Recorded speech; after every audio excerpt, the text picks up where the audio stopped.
serious cash and a bit of razzmatazz, or in their words, make the game more watchable, accessible and entertaining, especially for younger audiences. But there's been a huge pushback, a massive no way from the current game. So what exactly is R360 and why is it controversial? Rugby Union is facing challenges on a domestic level right now. There's huge financial instability across even top-tier clubs. The English game has seen leading clubs like Wasps, London Irish and Worcester go out of business in the top flight. The Welsh provincial game is in total disarray too.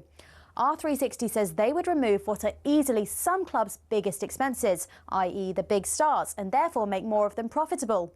So the plan is to inject a new lease of life into the sport. But how exactly?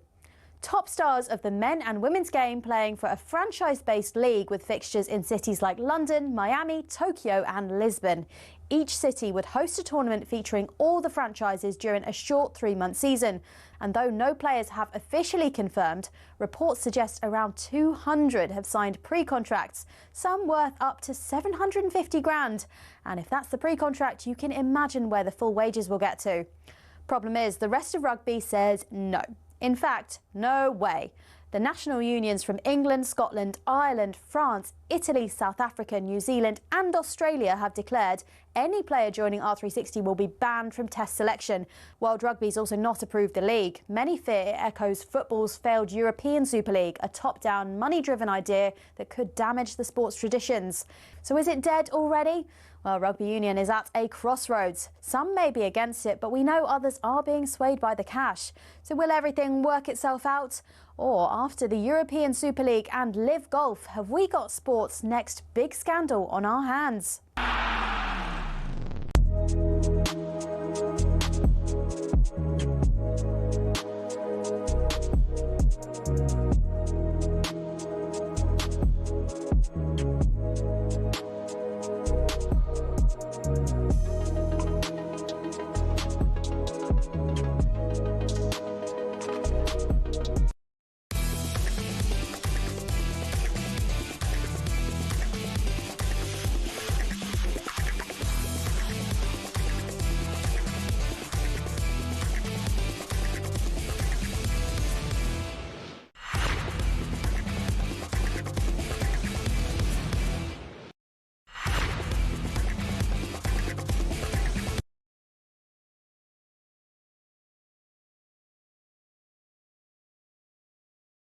Darren Bent, freezing. He's cold because today's Drive Time show is coming live from here, the home of darts, Ali Pali, where at the moment it's empty.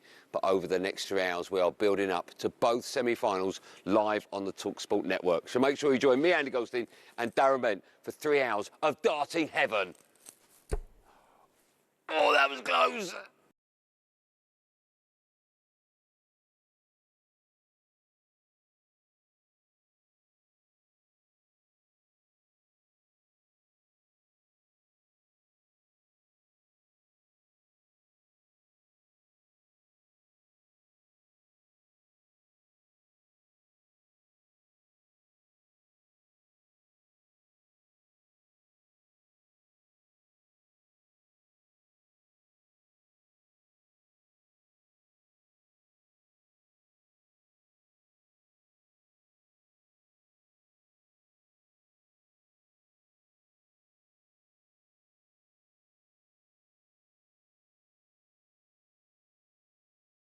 Live from Ali Pali, head of the PDC World Darts Championship semi-finals. Of course, you can hear both of them live on talkSPORT tonight. Reigning champion Luke Littler, he's going to face Ryan Searle, whilst Gian van Veen is up against Gary Anderson. Gian van Veen, he thumped former world champion, your boy Luke Humphries, 5-1 last night, whilst Luke Littler whitewashed his opponent. Meanwhile, Ryan Searle made it past Johnny Clayton, and Gary Anderson, beat Justin Hood. So we can look ahead to all the darts now with our friends at Village Hotels.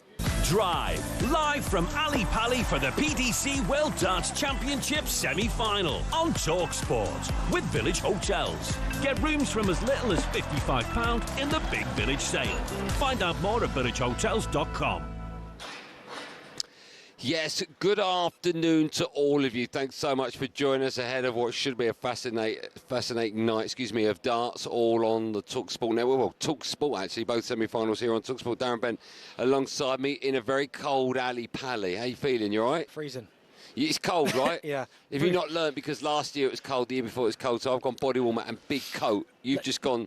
No, I've got a hoodie on, jacket, I've got gloves in my bag, but no, I'm not that bad. Not that bad. It's like New York, where you had me walking around New York for 3 days trying to find a jacket that you never bought. Well, I've got one now. Hey? Better late than never. I should point out, though, if you've been to Ali Pally for the darts before, this is the room. You can't really see it, but the other side of the cameras, or if you're listening, the room in front of us is where all the food and drink is. Yep. This hall is absolutely massive. Back in the day, they used to have the News of the World Darts Championships here, and from next year, the World Darts Championship will be in this room. So capacity at the moment is just over 2,000, where it currently is. When it comes to it, it's going to be just over 5,000. I mean, it's more than double. It's going to be absolutely massive. I'm going to get a bit of heat in there, though, right? I don't know if anyone knows where the central heating is in this room. Turn on. Just flick it on. Just flick it on. That's all you got. If you got Nest, just use the app to flick it on. That's all you got to do. But I'm glad to be. It's one of my favourite days in the calendar when we come and do shows from Ali Pally. I mean, it's great, especially after about 6 o'clock when all the fans come in as well and people start hurling abuse at you. Love that. I love that. Well, it's not abuse. It's just Goldstein, you're the best. That's their opinion. Yeah. Let them have their opinion, all right?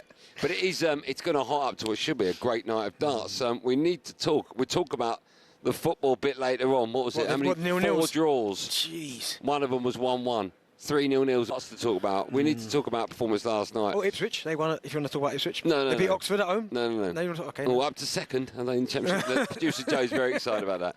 Now we are hoping to have Gian van Veen alongside us in the next 5 or 10 minutes. We need to talk about his performance last night because he absolutely hammered your boy, Luke Humphries, 5-1. No one saw, not necessarily that result coming, but the scoreline as well. That surprised everyone, didn't it? Do you know what it did? But, Gian van Veen had come in, beaten Humphries the last 4 times. That's now 5 times in a row, but it looked like he believed, he was confident. Humphries towards the end, he just couldn't hit anything. Every time he got down to the 25, it caused him a real issue. And I think there was an 85 there, and he didn't take that out. And I think sometimes, like, there's been games that I've played in, and I'm not trying to compare myself to these guys, but in terms of sportsmen, where you've walked onto the pitch, you've hit the first one, keeper safety, you've hit the post, and you're just like, you know what? It's one of them days where it doesn't matter what I do, I'm not going to score. And it looked like for Humphries last night, everything he tried, it just didn't come off for him. And then Van Veen, fair play to him, he was ruthless. Yeah, he's got Gary Anderson later on tonight, who came through quite convincing, actually, against Justin Hood. Gary Anderson knows what it's like to win this championship. He's done it a couple of times before. Do you think both players in that semi-final will feel as though neither are the favourite, neither are the underdog? They both got every chance to get there? Potentially, but Gary Anderson's playing really well at the minute. Because he's got the 2 world titles behind him, you never know for Van Veen. He might get a little bit nervous in there. He hasn't looked like he's getting nervous, but as you get closer to that end goal, and Gary Anderson's been there, as you said, they're 2-time world champion. That nerves are a funny thing, because last night, you can't tell me that Luke Humphries weren't a little bit nervous, because he threw like he was nervous, and it can get you. I think it can get you, but that's going to be a fascinating semi-final. It really is. But I do think, again, when you look at the other semi-final, I think everyone's looking at Littler, because he has looked indestructible. Yeah, he really does, doesn't he? He looks a cut above the rest. Yeah.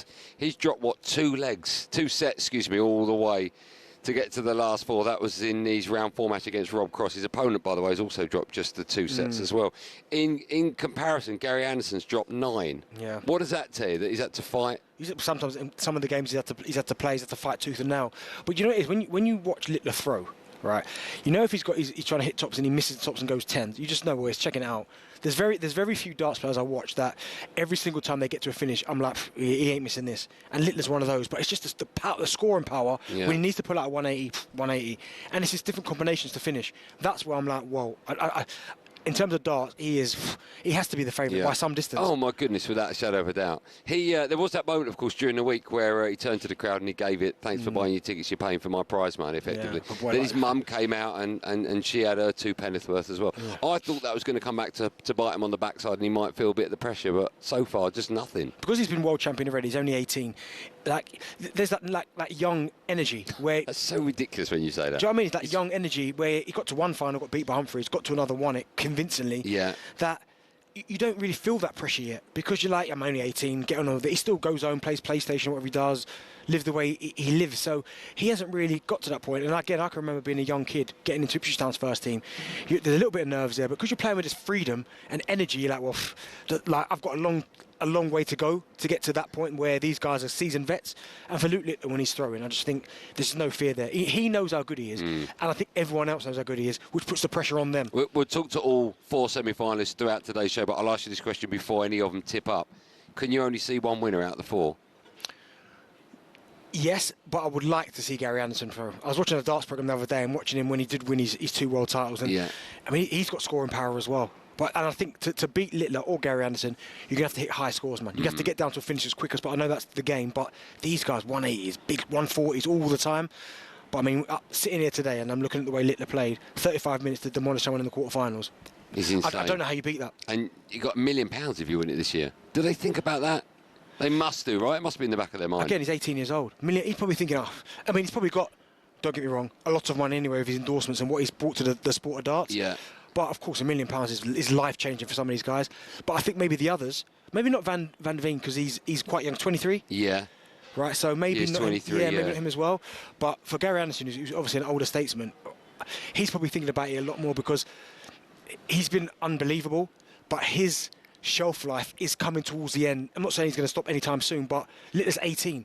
Realistically, if he wanted to, he's not on 30 years, man. Yeah. Do you know what I mean? If he wants to. It would surprise me. Do you know what I mean? We'll talk more about the darts over the next 3 hours, but for the time being, that was all thanks to our friends at Village Hotels. Drive, live from Ali Pali for the PDC World Darts Championship semi-final on talkSPORT with Village Hotels. Get rooms from as little as £55 in the Big Village sale. Find out more at villagehotels.com.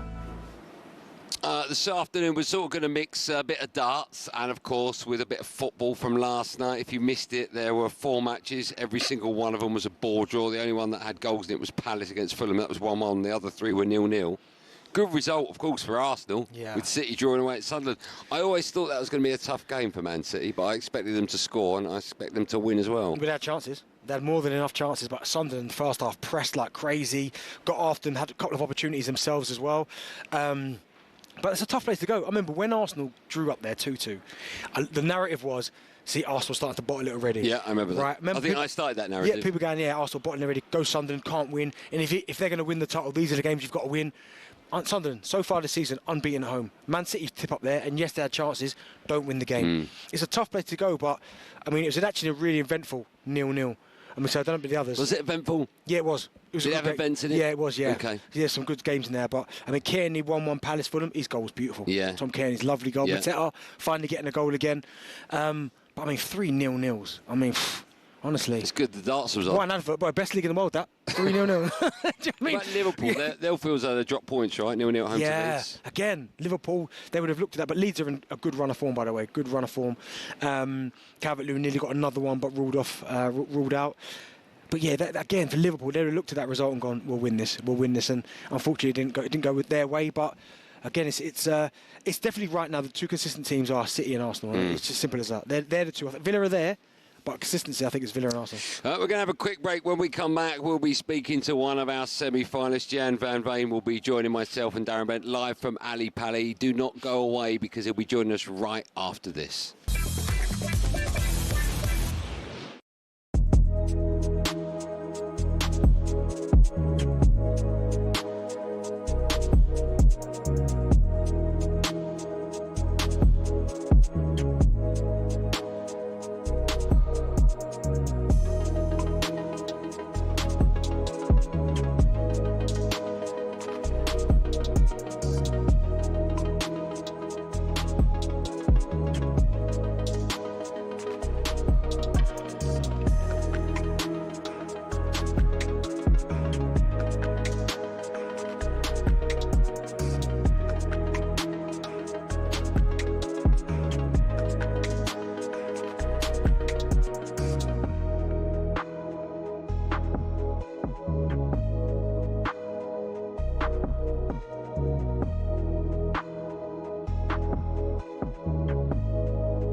Welcome to talkSPORT Goals. Been taking you through what should be another busy day of football. Chance to win it!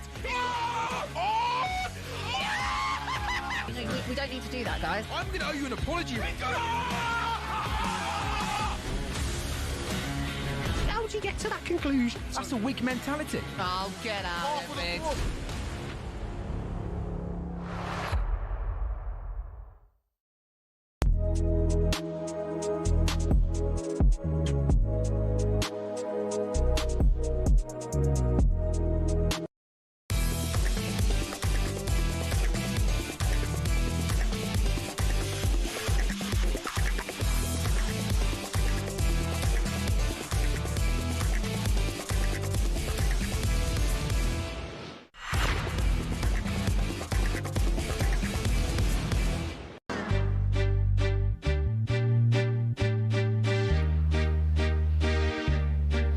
Welcome back. You listen to Drive on talkSPORT. It's me, Andy Goldstein, alongside the superstar that is Darren Bent. We're live from Ali Pali, ahead of the PDC World Darts Championship semi-finals. Both of those matches, by the way, live on talkSPORT tonight. Build-up begins straight after us from 7 o'clock. Just quickly, Brendan Johnson is set to be included in Crystal Palace's squad to face Newcastle on Sunday after signing for a club record fee of £35 million from Spurs.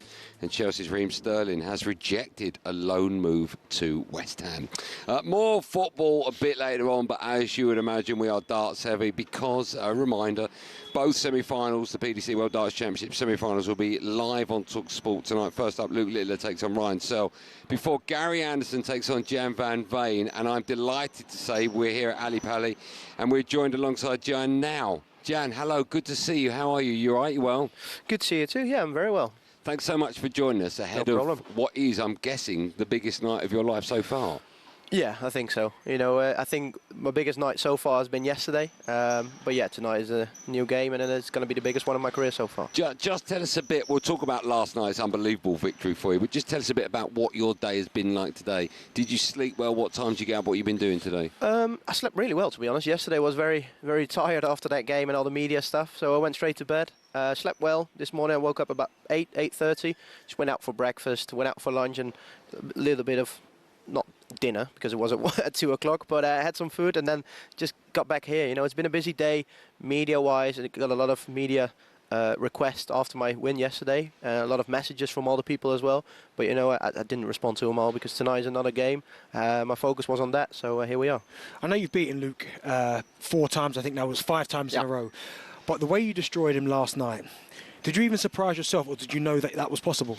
I knew it was possible, but of course to do it here on the World Championship stage, my biggest match of my career so far in the quarterfinals, I knew it was possible, but I wasn't expecting it because we all know what Luke Humphries is capable of. But yeah, as soon as I got 3-1, 4-1 ahead, I knew what it was like to beat him on TV. So yeah, that gave me so much confidence yesterday.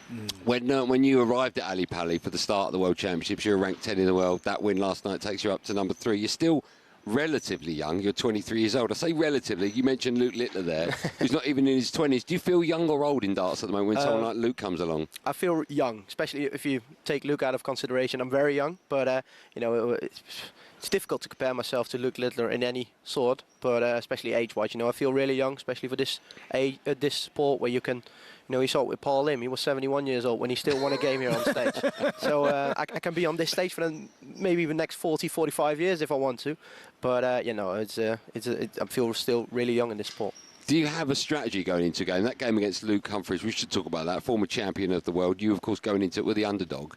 Do you have a strategy when you're playing him? Or it's such a football cliche, or it might be a sporting cliche. Do you take one leg, one set at a time? A bit of both, but especially a strategy, especially against Luke Humphries, because, as I said, we all know what he's capable of. But I know if you put him under pressure from the start, yeah, then you have a chance to beat him. If you let him run away with it 1-2, 3-0 down in sets, you're not going to catch him because he's too good for that. So that was my strategy yesterday. Just try to punish him from the start, and then you saw it, especially with in the game yesterday, you saw him a bit head shaking, you saw his head dropping, and I saw that as well, and that gave me even more confidence of getting it over the line. But you know, it's a long format, so I just took it set by set, But yeah, that was the main strategy for yesterday. I've always wondered that as well, because you just touched on it there. When you're playing against someone who is as good as Luke Humphries is, former world champion, or it's fair for anyone for that matter, and you can see they're thrown and it's not quite going their way, can you physically see them up on the stage start to shrink a little bit? You can't see their facial expressions, but you can see their body language. You know, I see when he's walking onto the board, I can see he's disappointed with a visit, when his head is dropping, or just taking an extra 2 seconds in front of the board. So you notice that. But that's something I'm guilty of as well, doing that a little bit, but it's something you shouldn't do, because your opponent knows it. Like, for example, yesterday, if I felt nervous, my nerves would be immediately gone, because I saw his head dropping. I was like, okay, he doesn't feel too great. Yeah. So that gave me confidence of getting it over the line. So yeah, that's what happened yesterday. When you saw the draw before a game was played, I imagine you would have pictured yourself getting to the last 4, and you would have probably imagined you being up on stage tonight against Michael van Gerwen. And is that fair? I wasn't expecting myself to get to the last 4, because Luke Humphries would be awaiting in the quarterfinal probably. So that was the goal before this tournament: get to the quarterfinal, and then we'll take it game by game from there. Well, you're not playing Van Gerwen, because of course your opponent Gary Anderson beat him 2 rounds ago. Is that good or bad? Would you have liked to have met him on the stage?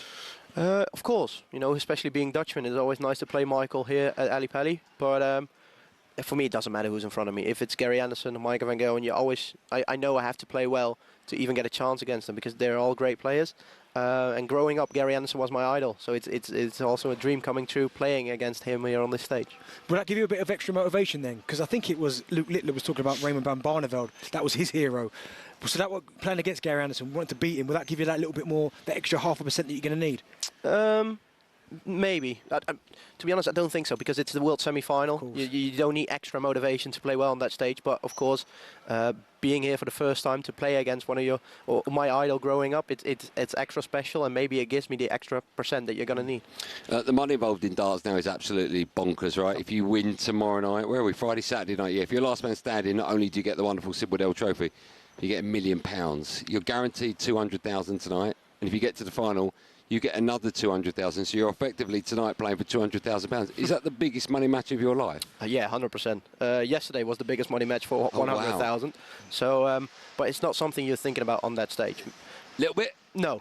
when that final dart, maybe now. But you know, once you're on that stage, the winner, the sportsman in me says you just want to beat your opponent and get through to the next round. And then, of course, the money that comes involved afterwards is very nice, but it's not something I'm thinking about now. How much did the crowd play a factor? Not so much, to be honest, because it's, how many people are in there? Well, I think it's about 2,500, and when it comes in next year, it's going to be over 5,500. Yeah, so it's very loud in there. It's a pretty small venue compared to the others we play in, so it's very, very loud. But it's a constant noise, which is good. You know, I haven't noticed any booing or whistling so far. So as long as that doesn't happen, then the crowd is fantastic. Yeah. You've dropped 5 sets on your way to the last 4. Yeah. Is that right? Yeah, I think 1 in each game. Yeah. Are these things you think of at all? If you have, because your opponent has dropped 9, Gary Anderson has dropped 9 to get this far. Does that matter when you pick up your darts and take to the stage? Yes and no. I think because it gave me confidence that I've won my games quite comfortably. But also, you know, he's had fantastic games, and even when it's a close game, he knows he can close it out. I haven't any very close game. Of course, yesterday was close in legs, but you know, 5-1 in sets is not very close. So maybe if it gets close tonight, he's got the experience here on this stage to win that kind of game. But you know, tonight is a very different night compared to all the other games I've played here. So I don't think it matters too much. What makes Gary so great? I mean, you're going to play with him. He said he was your idol. I mean, is it his scoring power? Is it his finishing, his combinations? What is it about him that made you, obviously, him be your hero? Scoring power. You know, when I grew up back in 2011, 2012, that's when I started watching darts, and I saw Gary Anderson winning the Premier League, getting to the World Championship final, and he made it look so easy. You know, when his first dart was in, you almost guarantee a 180. And so yeah, that's what made me fall in love with this sport, and just I love watching him play. Still do. I'm gonna watch it from very close tonight, so that's very nice. But bonus. But yeah, it's fantastic. How much of an advantage do you think he has, knowing exactly what it's like to be last man standing in a world champion? He's won it twice before. I think that's a very big advantage, of course, but maybe not for tonight, but for tomorrow. But tonight, yeah, of course, he knows what it's like to get to a World Championship final. So that can be an advantage. But, you know, yesterday, 24 hours ago, I didn't know what it was like to get to a semi-final. I think I've handled that quite well. Yeah. So I don't see any reason to panic for tonight. Are you superstitious? A little bit. What do you do? I'm not too bad, but, you know, especially on the game day, I like to go, quite not the same time, but like a couple of hours before for lunch and stuff like that. That's quite a strict routine for myself. But once I get here, I'm not really superstitious. I'm always surprised when dart players, they have a good match or a win, they take the flights off and throw them out. I mean, I'd be keeping it. If they've got me that far, I'm keeping them. You do that? Are you one of the... Sometimes. No, I don't keep them. You know, if I don't throw them out, I'll probably give them away somewhere to a kid I see somewhere who wants them. Because, you know, after one match, the flight are probably damaged. So next game, I'm always going to take new setup, new flights, new shafts, because you know, even if it's a 0.01% that flight is damaged and can cost you a double, then I'll rather take my chance for a new Maybe set. that's where I'm going wrong. I've had the same flights for a couple of years now. Maybe I should get rid of... That's probably the reason. No, your problem is you're picking up the darts. Just leave it. Maybe I should keep the mic. Yeah.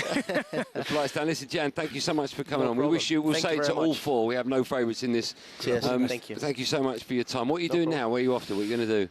Bit of practice? How long we practice for? About 3.5 hours. So I'm going to go to the practice room now and prepare for the game tonight. That's a long time, right? Some dart players are like 20 minutes. Not some. Only Luke Littler, probably. He doesn't practice too much, but he's a... you know, I like to practice for a couple of hours just to get the arm flowing, to feel really comfortable on that board, and then I'll be ready. Okay. Well, listen, let's have a round of applause for Gian van Veen. Thank you so much for coming. Good luck as well. We will see you on the stage a bit later on. That game is going to be live on talkSPORT. You're second up, is that right? Yep, Luke Littler's first up. Yep. Okay. We'll let you go. People are waiting for you. I know you're a very important man. Good luck. Thank you. Good luck. We'll see you on stage in a bit. That match, of course, second against Gary Anderson. Luke Littler will be first up against Ryan Searle, and hopefully we'll have the other three players left. He seems to come and have a chat with. He seems very confident, doesn't he? Yeah, very confident young man. Well, I mean, listen, you beat Humphries 5-1. You have to. 5 times out of 5 you've beaten him. You have to be confident. I mean, you asked him a question. It was a good question, I thought, about... Obviously, Gary Anderson's already been there and done that. But in my head, I thought, well, he beat a former champion last night. So that might give him that extra edge tonight to beat Gary Anderson. So, but yeah, I mean, what a guy. He seems like a down-to-earth fella. Yeah. 23 as well. Getting younger and younger. What did you do at 23? What was I doing at 23? Yeah, I know you had a job. Bloody... I can't remember. I was probably cleaning toilets or something. And look at me now. It's as cold as an outside toilet where we are. Right, time for a bit of no Googling. More superstars will be joining me and Benty in just a moment. After 3 0-0 draws in the Premier League last night, we want to know which team has been involved in the most goalless draws in Premier League history. I'll give you a clue, they're still in the Premier League. All of that and more, and the other 3, fingers crossed, semi-finalists will be joining me and Benty live on Drive on talkSPORT. Coming up after this, stay where you are.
sport is full of money, and when it comes to exhibition matches, it is the cash involved that gets them off the ground. But that's what makes it even more annoying if the event falls flat. When Mike Tyson fought Jake Paul, 65 million people streamed it on Netflix, but many people complained of buffering and freezing, and the fight itself wasn't that great either. So fans got shortchanged, while Tyson and Paul took home around $60 million between them. Another one with a huge prize pot was Tiger versus Phil in 2018. That had £9 million. But again, the pay-per-view had streaming issues. Miking up the players was an anticlimax too, and the golf itself was bang average. When Ronaldo went to Saudi, we all knew money was the driving force, given his salary of £177 million a year. But then they thought, let's get Messi over for a game. So we had PSG versus the Riyadh All-Stars. Both the GOATs were past their best, but PSG still lined their pockets, charging fans a few pounds to watch it on their official channels. Although it wasn't quite as bad as the 75 quid pay-per-view where Mayweather fought McGregor. I feel like what we really need is constantly high-quality action delivered to you for free. And that, my friends, is called talkSPORT.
Welcome back to Drive Time. We're live from Ali Pali, ahead of the two semi-finals in this year's World Darts Championship. Both of those games, by the way, coming up live on talkSPORT. Build-up begins when we come off air at 7 o'clock. We'll talk to two superstars connected to it in just a moment. First, the answer to the no Googling.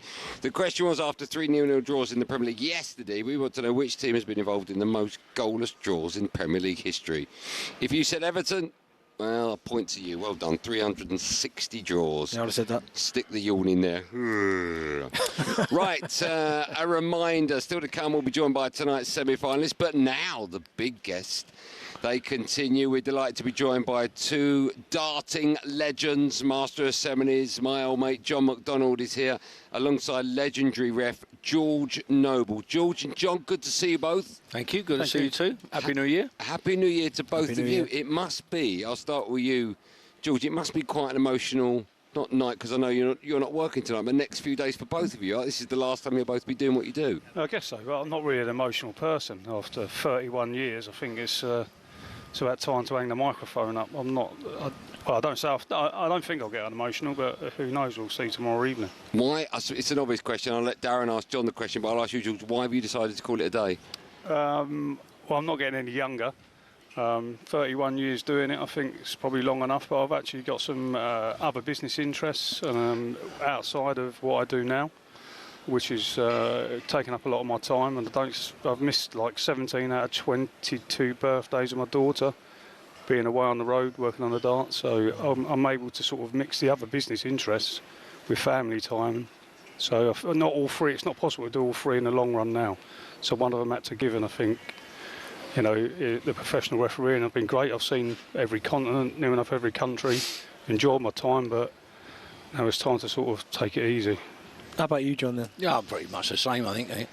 You know, I'm not getting any younger for sure. And I've missed so much of my own children growing up, let alone my grandchildren. Yeah. And I had what really spurred me on is I had a call. I've got a young grandson at the Chelsea Foundation, and his dad was at the Fulham Academy, you know, with mad football people, and he said to me, I'm playing at Southampton tomorrow, Grandad, can you come and watch? And I was like, no, I can't, mate. You know, I'm up in Leicester. And he said to me, it's all right, because my other granddad can take me. And I was like, I felt a bit left out again, you know, and I thought, you know, how many times you do this in your life where you feel so left out? And I thought, you know what, I've had a good run, it's time for someone else to enjoy it, and maybe I can go off and enjoy them 8 beautiful grandchildren, my lovely wife, you know, that's what I'll do, and can't wait. Are you both completely leaving? Because we spoke to Russ Bray, came on our show a couple of weeks ago, and even though he retired, he's still sort of... Russ is busier now than he's ever been. Yeah. I mean, let's be honest, Russ will go to the opening of an envelope. I mean, he just loves it, He's Russ. still involved in darts, right? Yes. Are you two done now? No, I'll still be involved in darts, but just not at the PDC. So I'm behind a thing that a Pluto on some Pluto, a big stream channel with a Motor Super Series, which goes on 5 days a week, 50 weeks a year. So I run that on the side of doing this as well. So it's a dart. Basically, it's a stepping stone. You go there, if you're any good, you then make it to the PDC. So I'm still involved, but not in the mainstream of the PDC dart. And you're doing the final tomorrow, right? Correct. How many finals will that be for you? I actually don't know. Would you like me to tell you? Yeah. I've no idea. I can make it up for you. Oh, if you'd have known that. Yeah, I would have been impressed if you'd have known that. 16, how about that? 16 finals you've done? Probably something along those reasons. Sorry, what's been the most memorable one? That's a tough question for me, really. I mean, I started off back before the PDC. I started off in the BDO. In 2004, at the BDO, Andy Fordham won it. So he was a big mate of mine at the time. He's your brother-in-law, isn't he? Yeah, we're actually get any bigger mate than that, can it? So you left that bit out, right? I don't want to appear impartial, you know. No, of course not. He was 3 legs up before they started. Impartial. Yeah, so that was quite a good one. And then I guess you know, being involved with Phil Taylor's winning it, you know, the greatest players ever lived. That brilliant, I guess. But I mean, for me, one of the most favourite matches of mine was when Phil Taylor. It wasn't the World Championship. It was actually a final of the Premier League, when he hit 2 9-dart finishes in one match live on the TV. So it's never been done before, and it's still never been done previously. So and he missed the third by the wire, didn't he? Yeah, he just missed the third. And they booed him. And rightly so. What about you, John? When you look back at your career? Yeah, I mean, I've had the most incredible ride, really. I never thought in my wildest dreams it would lead to this. I did the boxing because I knew it, and then I got to that decision where I was doing the pool, the boxing, the snooker, the fishing, and I was being pulled from pillar to post. And I think Barry said to me one day, what do you want to do? You can't be on EastEnders and Coronation Street, so make your mind up. And I thought, well, do you know what? I've watched this darts go from little leisure centres in the Premier League to massive arenas, and I thought this might be the place to be, you know. And also the fact that we was working 157 days a year, I thought, you know, would you rather work that or maybe 12 or 15 boxing events? So I thought, you know, I was trying to box clever as well as run a business within my own family. I thought, well, you know, this will be great. I'll do the darts. And then when I made that leap of faith, that was it. It was non-stop, and it's just got bigger and bigger and bigger. And whoever takes over, whoever gets this job, they got the best seat in the house, and long may they enjoy it, you know, because I have. John, let me ask you then, because you've been around darts for a long, long time. Have you ever seen an explosion like we've seen the last couple of years with Luke Littler? You've seen some of the greats. Do you know what, Darren? I'm a massive fan of young people, right? And you know, we all saw Wayne Rooney get his chance at Everton and that, and he came on, and people going, he's a bit young, you know, and that old lovely saying, if he's good enough, he's old enough. Of course. And I'd never known anything like it. I've been around boxing with great boxers and snooker with great snooker players, but I've never, ever been stopped in the street like I am. You know, he's good, that kid, isn't he? And I go, yeah, he is, you know, but there is like a lot of them. It's not just him, but they all know Luke Littler, no matter who they are, airports, cafes, they all know who he is. And I've never known anything like it my whole life. Wow. It's last couple of years. There will be that conversation, is he the best ever? And obviously Phil Taylor with his 60 world titles, I think, holds that crown at the moment. No question. Do you think Littler has to get 17 before we can change our answer? Well, probably people would say that, but I think the field's a lot deeper now.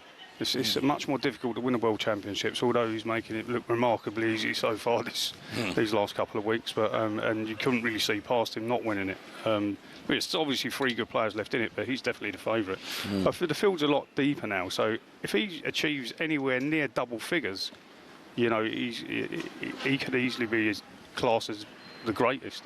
I think now where it's so deep. When Phil won his, I'm not taking anything away from him. When his first 8, it was still a split. Well, a bigger split then, because a lot of the good players like your Barnevelds and all the good players like your Van Geurens are still in a different organisation. And they come along and made the field a lot harder. So I think the field's it's as deepest now as it's ever been. So if he gets anywhere near double figures, it'd be an amazing achievement. Do you think as well it could be down to when I talk about motivation? Now it's £1 million to win tonight. Wow. So could that be a factor as to he doesn't have to go on as long to achieve the? I think so. Yeah, I really think so. That's a great point. Now, I mean, I'll go back like John was saying before. We used to do like the European tour. When that first started, I was there when it first started. You get 300 people in a hall towards the European tour. Now you get 7,000. I mean, it's just absolutely exploding. That's free, it's over 3 days of tournament. You get 7,000 a day. You can't get a ticket. You can't get in there. It's gone through the roof. It's unbelievable. So, I mean, now it's much more difficult to win. But is there a ceiling, do you think, John? I'll ask you. Do you think there's a ceiling as to how big darts can get? Because now it goes on longer than the Olympics, and there's the same amount of players as there is at Wimbledon, but we've only got one dartboard. They've got about 20 calls. So it's just, and we're moving to here next year as well. Andy, that's a great question. And I've got no idea. I wouldn't be at all surprised if it went to stadium level for every event. It really wouldn't surprise me. It has to now in Germany because they've just run out of venues that can hold, you know, that amount of people. I think you did a show just recently, your organisation, Modus, an exhibition in Finland, and there was like 7,000 and 9,000 people. Wow. I mean, we don't even have darts in Finland, you know. it was back-to-back days on a Sunday and a Monday. You know, and then you look at what we did in Rotterdam when we had a problem when we put 2 Premier Leagues on the Wednesday and the Thursday in Rotterdam, sold it out, big sea of orange, you know. It was just, I don't know, Andy, I really don't. I mean, right in saying there was 22,000 at the World Series finals. You remember when we went to the Schalke Stadium in Germany, I wanted to go and see where Ian Walker hit the scoreboard with a goal kick. I thought, that's now impossible. He must have used a chipping wedge or something. And I'm standing there looking up, and the guy said, scoreboard, you're looking for the scoreboard? I said, yeah, I'm looking for it. How can you hit it? You know, 22,000 people. Halfway through the dart show, the guy said to me, now, when do we have our rock band on? And I'm like, a rock band? Are you nuts? What's that about? 22,000 people at darts. It's insane. Wow. I'll tell you what is interesting is I think I'm right in saying that it's been here, Ali Pali, since 08. Before that was the Circus Tavern. I was lucky enough to go to a few of them. Would I be right in saying that neither of you in that time have ever sat in the audience and had a pint and enjoyed it? Never. Never. Well, I wouldn't have a pint anyway. I don't drink, but you know, no. But you get a pint of orange. But you've never sat there and enjoyed it, right? You know what's weird about that, Andy? We get as many people now at the final in the press department, and that's, you know, our foreign television correspondents and press that we had in the audience watching at Circus Tavern. You know, so is it possible that in the near future, the O2 Arena, 16,000 people, will be the home of the World Darts, and for 30, 40 days, however many people enter, that's where it will be sold out every event? Wouldn't surprise me. Wow. I mean, the tickets sold out in less than 2 minutes. And it's been at the O2 before, right, for the Premier League? When we sold that out, first time in our history, every single seat. Yeah. I mean, even the seat where you get a nosebleed, I mean, you're so far up, you get a Sherpa to take you to your seat, don't you? It takes you 3 days to get there. You know, look, I don't know. All I do know is that a lot of people get a great deal of enjoyment from it, and if that's good for sport, that's good for me. Quite where it goes in the future, that was such a great question. I think it's near on impossible to answer. I just think it will get bigger in different countries as well. I think there's the States is now starting to pick it up. It's going to. I believe the explosions are on the cards in North America. And Asia's always been big, so I think they're probably the areas of expansion. Correct, and also that Premier League goes to Belgium this year. Now, if you've ever been to Belgium for football, you know, it's very, very popular, and they have a very similar culture to us, and they have a similar culture to Germany, so I wouldn't see why they're telling me that arena's doing very well, that will sell out. I think that's another area very, very close to us that hasn't been explored. What will happen there, I don't know. Boys, listen, I'm going to let you go. Purely because if I don't say that, John will carry on talking till 7 o'clock. I've known John long enough. John, you're working tonight, right? Yes. Well, listen, good luck tonight. Thank you. And tomorrow will be your last one. I'm sure it'll be an emotional one. George, you got the night off, but you're back on tomorrow. Yep. So good luck to you as well. A round of applause for George Sobel. John McDonald, Thank you. everyone. You're welcome. Great show, guys. Have a good one tonight and tomorrow. Pleasure. We're going to have a quick break. More from me and Benny and loads more superstars. Join us live from Ali Pali, ahead of the 2 semi-finals at this year's World Darts Championship. And both of those matches are coming your way right after after we finish from 7 p.m.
Hello and welcome to talkSPORT Goals. We're taking you through what should be another busy day of football. Chance to win it! We don't need to do that, guys. I'm going to owe you an apology. How did you get to that conclusion? That's a weak mentality. Oh, get out of it.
Welcome back. You're listening to Drive on talkSPORT. It's me, Andy Goldstein Darren Bent, alongside me. We're live from Ali Pally, ahead of the PDC World Darts Championship semi-finals.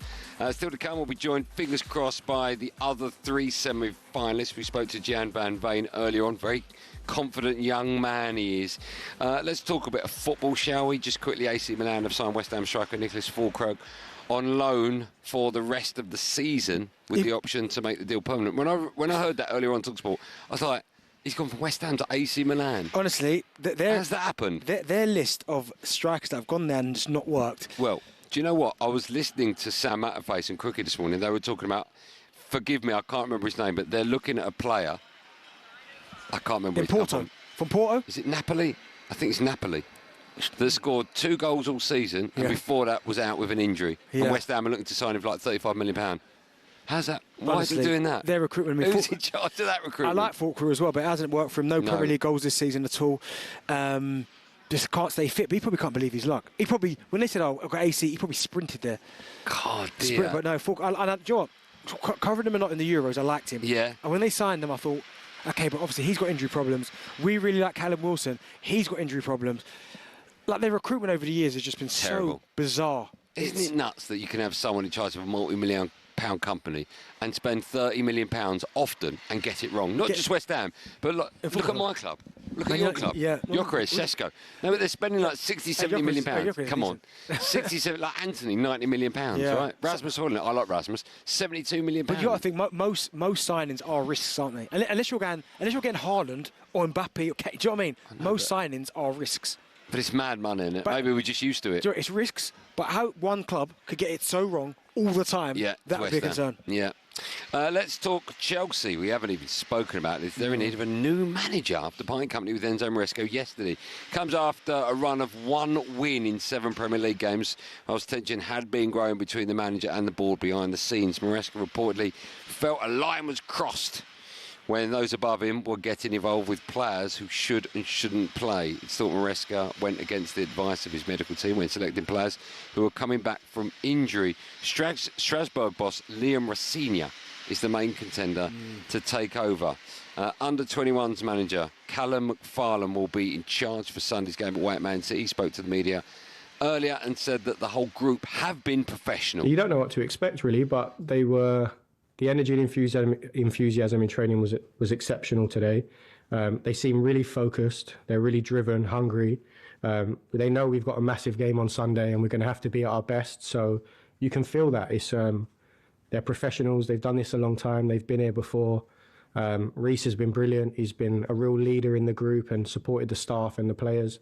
So you can't ask for any more. It just seems like a real focus for getting the best performance we can on Sunday. Look, we all knew that Maresca was coming under a bit of pressure. I think it's fair to say this came out of the blue, didn't it? Yeah, a little bit. But, I mean, first and foremost, no club hierarchy should be getting involved in team selection or anything. Anything at player level in terms of the coaching, the strategy, the team selection, they should have no part, no say whatsoever. I don't even think they should have a say in the medical department, if I'm honest, but if they invest the money, maybe there's an argument to that. I don't agree with that. I don't think they should. So, what do you mean, the medical department? Like if the medical team says he's not ready and the manager goes, well, I'll decide that. Yeah, but also the hierarchy again, we spent a lot of money on him, and if 80% he's playing. Oh, I see. Yeah, that should never happen. They shouldn't be involved. Well, your man at Crystal Palace, what was his name? Oh, Zaf. Yeah. Now, I remember when we were there a few seasons ago and we had a chat with him and the rest of the Palace, he told us that they had, at that time, the best record of players coming back from injury and staying fit. And that was because the manager, Patrick Vieira, was constantly listening to his medical team. And if they said he's not ready, he would not pick them. No. And I think that's how it has to be. Of course it does. You don't want one of your best players. And these guys are commodities now. Do you know what I mean? They're valuable assets. If they're not ready to come back, you're going to have to hold them back for a couple of weeks. But I do feel a bit sorry for Maresca. And it almost feels like a little bit Pochettino-like as well, because Pochettino-like, because Poch probably thought to himself, Maresca probably thought, and Poch to a point, at first, I can deal with this, got a Chelsea job. But then as you're kind of going about your business, you want to start to put your stamp on the squad, on the team selection, on the tactics. You don't need someone from upstairs second-guessing you every single time you make a decision. So I think for the end, Maresca just thought, you know what, enough's enough. Now, listen, I like Liam. Right, and I've spent a lot of time with Liam. I spent a lot of time with him when we were doing Sky games about 4 or 5 years ago, maybe a bit more than that. And he, in terms of analysing, a little bit like Keith Andrews at Brentford. These guys, when I'd sit down and have a conversation with them and they're talking about the way certain teams plays and the way they were talking about tactics, like, I promise you, it'd blow your mind. Keith and Liam, right? And Keith came in after Liam. Or either way, okay. Do you know what I mean? It was tight. It was tight, right? And listening to these guys talk about tactics and shape, and I was like, wow, I was blown away by Liam. And the fact he's doing so well at Strasbourg, I understand if Chelsea come calling, it's really, really hard to turn that opportunity down. Because that may never come again. So I think, and he's under the same kind of coaching model anyway, the Strasbourg kind of, I can't remember what it's called, under that same umbrella. Yeah. Right? So that's sister company. So he might be almost forced, he might not feel like it's the right one for him, but he might force, well, this is the opportunity for me to take it. But Chelsea are never going to go and attract a manager like someone like a Tuchel, or because he's going to go, you're not telling me what to do. Well, they had Tuchel and he went. But that's the point. Tuchel earned the right to go, well, hold on, I'll make whatever decision I want. And that's where I'm not quite sure where Chelsea are. Chelsea, over about a 15-year period, had some of the best managers we've ever seen. Ancelotti's, Mourinho's, Tuchel was in there. Who else was in there? Gus Hiddink went there. Do you know what I mean? All these players, even Rafa, to a certain point, went there, won trophies. Chelsea are not going to get that type of manager again. Conte, because these managers are not going to go, hold on, you know nothing about football. You can't tell me how to manage this team. I've won big trophies before you got here. There's no one on the planet you could tell me what to do. So it's a really, really precarious situation for Chelsea now. If you're joining us late, don't worry, we've got 2 hours left. We're building up to both semi-finals in this year's World Darts Championships at Ali Pali. You may be able to see behind us if you're watching on YouTube a dartboard. I've decided I'm going to come up with a feature between now and 7 p.m. So Darren Bent's got 3 darts. We're going to hopefully try and get Darren Bent to get a 180 over the next... No. Each time we go to a break, you're going to throw 3 darts. If one stays, if one hits it, it stays there. Then you got 2 darts. And over the next 2 hours, we've got to keep until we get all 3 But that one there. would always stay there. One will always stay, unless 2 go in 2. So your first 3 darts, I'll talk you through if you're not watching on YouTube. So Darren Bent's first 3. I'll go to the side so I can see. So, OK, that's fine. So dart number 1 doesn't go in it. That's a 1, by the way. Dart number 2. No, so it's 18. 18. And dart number 3, nothing. What time are we off air? So he's got no chance, has he? There you go. That on the camera don't look bad, that. You did get 1 in the 20, let alone treble 20. Oh, yeah. Place your bets now. It's not going to happen. When we come back, we'll be building up to, of course, both semi-finals. And fingers crossed, we'll have 3 of the 4 semi-finalists because we've already had 1. Make sure you stay where you are. More from me and the darts player right after this Live and Drive and talkSPORT.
Would you give up the chance to play for your country to become a global star of your sport and earn big money doing it?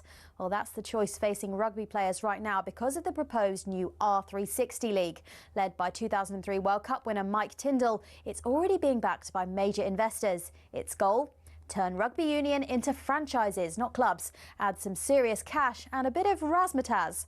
Or in their words, make the game more watchable, accessible and entertaining, especially for younger audiences.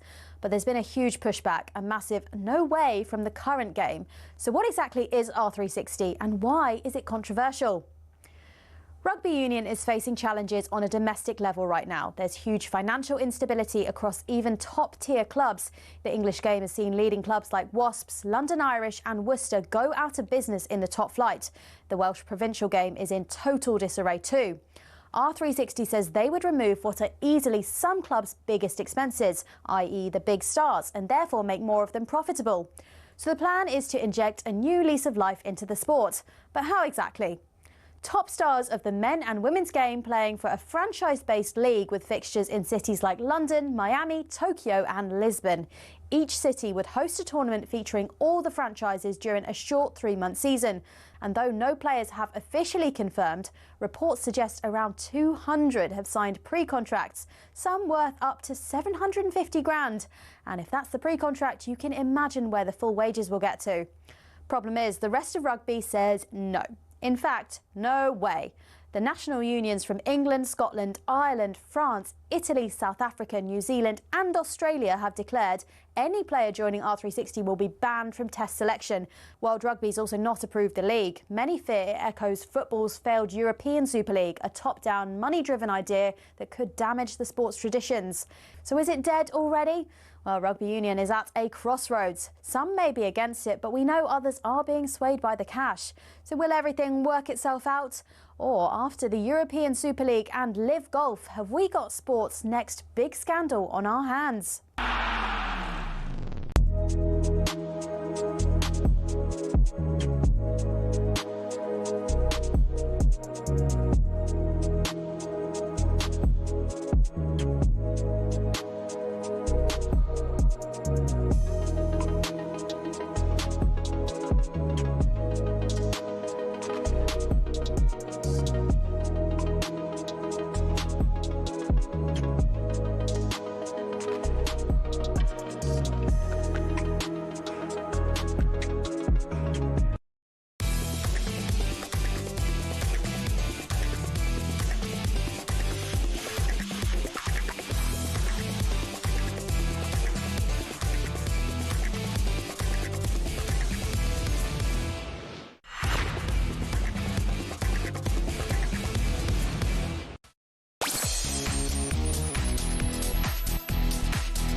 Welcome back to Drive on talkSPORT. It's very cold. Me, Andy Goldstein, and equally cold Darren Bent alongside. We're live from Ali Pally in what I call the fridge. I might get my gloves on. Still, how cold is it? My gloves in there as well. My What's bag. the matter with? Why is it so cold, D? Joe, do you feel I can go and get my gloves? Joe, look, producer Joe's got his gloves on. Unbelievable work. Still to come, we'll be having a look at the latest transfer rumours with the window officially open. Now, before we turn our attention back to darts, let's look back on last night's Premier League games. And, of course, the action was all live right here on the talkSPORT network. A magnificent stadium, a magnificent arena, and the perfect place to start our Premier League coverage of 2026. And no touch on Calvert-Lewin, and he scored. The offside flag goes up. That's it. The full-time whistle. A stoic defensive performance that snuffed out any real danger that Liverpool offered up. Lack of intensity in their performance played into Leeds' hands. Liverpool 0, Leeds United 0. Lovely pass to Kenny. Kenny's shot finds the back of the net. And Fulham have a leveller. The way the second half has gone, I think it's a just scoreline at the moment. Crystal Palace 1, Fulham 1. Thomas Frank back at Brentford for the first time since joining Tottenham. Tottenham being told have not had a goalless draw since May 2022. And who was that goalless draw against? It was against Brentford. Oh, Coyotes won it back. Thiago over the top. It has finished here on talkSPORT. Brentford 0, Tottenham 0. And there is the full-time whistle. A thrilling game.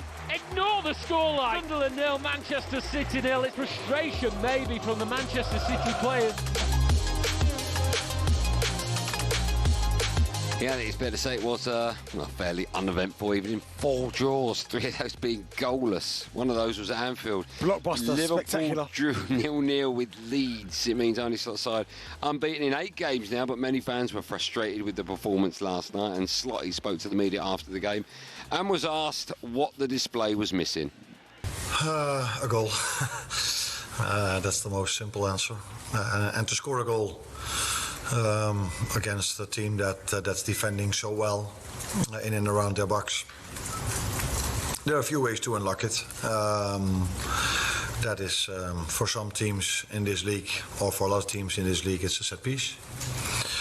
We were close with Virgil. We got 8. Unfortunately, we didn't score. Look, I mean, they didn't lose, they didn't concede, but any team that's trying to knock on the door of Champions League football, again, no disrespect against a side like Leeds, right? You need to win. You need to win those home games if you're going to push for that top 5. Yeah, you'd expect so, but I mean, Leeds are in decent form as well. But it just didn't happen. Obviously didn't create enough. I mean, 19 shots as well, total on 4 on target, 35 touches, which is a stat I like, in the opposition box. Liverpool definitely would have looked at that and thought, yeah, 3 points, we go on again. But fair play to Leeds, they hung in there, nearly nicked it with Calvert-Lewin as well. But I think that's where Liverpool are right now. I think they're a little bit inconsistent. I think the times, certainly this season, last season they're exceptional, but I think this season, those games where we expected Liverpool to just rock up and win 2, 3, 4, 5, 6 games in a row, are just not happening right now. At the minute, they're still trying to figure things out. What's missing when you watch Liverpool at the moment? Well, it's a tough one. I think they're still trying to figure out how to get these players in, because Wirtz played off the left. I like Wirtz. I think he will come good. Ekitike, Szoboszlai was playing in the 10. Frimpong played right wing. Bradley, I think that was the first time, or certainly it's been, I think it's the first time, but it's not been much that Bradley and Frimpong have played together as well. Yeah. So I think it's just teething problems as well. They're still trying to figure out what their best system is with the best players. I mean, Robertson played again yesterday. Kirkes came on.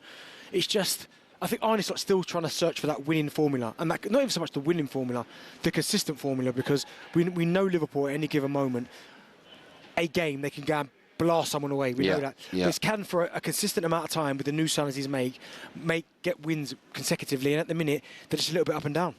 Right, let's move on to another goalless draw last night. This one was between Brentford and Spurs. It leaves Brentford 9th, Tottenham there sitting 12th, with Spurs fans chanting that their own team were boring. Their gaffer Thomas Frank spoke to the media after the game, said he understood their frustrations. I think it seems like they were not too satisfied, and it's fair. I think when we don't hit a top performance overall, but I think it's double-sided, because I think what we need to understand is the acknowledgement of the defensive side of the game, which we've done excellent today. Now listen, Spurs fans not happy with what they saw, but I thought before the game started that was a potential banana skin for Tottenham. They didn't lose, they didn't concede. Is that a point earned for Spurs or 2 dropped, do you think?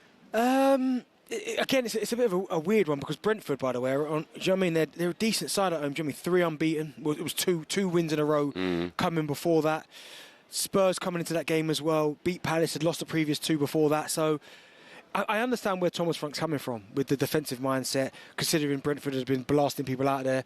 To get a clean sheet away at Brentford, you probably go, all right, we get that and move on. But I just don't know what Spurs are. You know, in terms of like the philosophy, the way that they play, attacking outfit. Like, one thing we knew about Ange, and Spurs fans didn't like that either, was one way of playing only, but it was entertaining. Although it went against him at times, most of the time it was entertaining with Ange. Even if 2-3 up, you're like, do you know what? The other team score, they might be back in this, because they didn't have to shut up shop. So I just don't quite know what Spurs are and what their ambitions are. 12th they are now. I know they're 12th and they're better than that, but but not by much. You did this last week with me. Yeah. You said about 8th. Maybe, and that's potentially because you're looking at, well, they're not better than Arsenal, they're not better than City, not better than Villa, not better than Liverpool, not better than Chelsea. Are they better than United? Well, I mean, you could argue league table doesn't lie. Exactly. So I'm looking at it thinking, well, I'm not quite sure what they are. Like, they're certainly not a team that's competing for the Champions League. That's fact. No. But it's what the ambitions are, and I always wondered this about this season. Ange finished 17th last season, but he won a trophy. They were happy with the Europa League, which I completely understand, but their league form, Spurs can't finish 17th. If Thomas Frank came in, and I said this, finished 10th, it's 7 places better than 17th, but our Spurs fans are going to go, you know what? Like, no, they're not. They're not. No. So I never quite understood what the aims are going to be this season. Yeah, OK. Let's finish with yet another goalless draw. This one was at the Stadium of Light between Sunderland and Man City. Leaves them 4 points off Arsenal at the top of the league. Their gaffer Pep Guardiola spoke to talkSPORT. Graham Courtney after the game about where this leaves the title race. Could this be damaging, looking back from the end of the season? I don't know. I don't have the crystal ball to know exactly what happened. You were ahead of where you were at this stage 2 years ago when you actually won the title, so a long way to go, isn't there? Listen, I know you won't anticipate what's going to happen in the future. From my experience, I cannot answer you. I would like to tell you. So now it's recovery, because we have in less than 3 days another game at home, and that is what we're going to do. Listen, love Pep Guardiola, love Graham Courtney, but you're not going to get anything out of Pep that he doesn't want to give you. Understandably, he kept his cards close to his chest, but from your perspective as an Arsenal fan, how big a result was that for you and them? I mean, it's huge, but it's not like it's just like when Arsenal dropped the points against Sunderland. Like it wasn't going to be over anyway. Sunderland is a notoriously tough place to go this season. They're unbeaten at home for a reason. They make it difficult. They got after Manchester City. Yes, Man City had some good chances, but at the end of the day, it's still a point gained. And I don't expect Arsenal now to all of a sudden be high-flying favourites because Sunderland got a point from City, because there's going to be so many chops and changes this season. There's going to be games Arsenal draw this year that you haven't expected them to do, and Man City win, and then everyone's opinion will change. Oh, City's to lose. So, yes, they got a point. Pep would have liked to have won that game, but Arsenal struggled up there.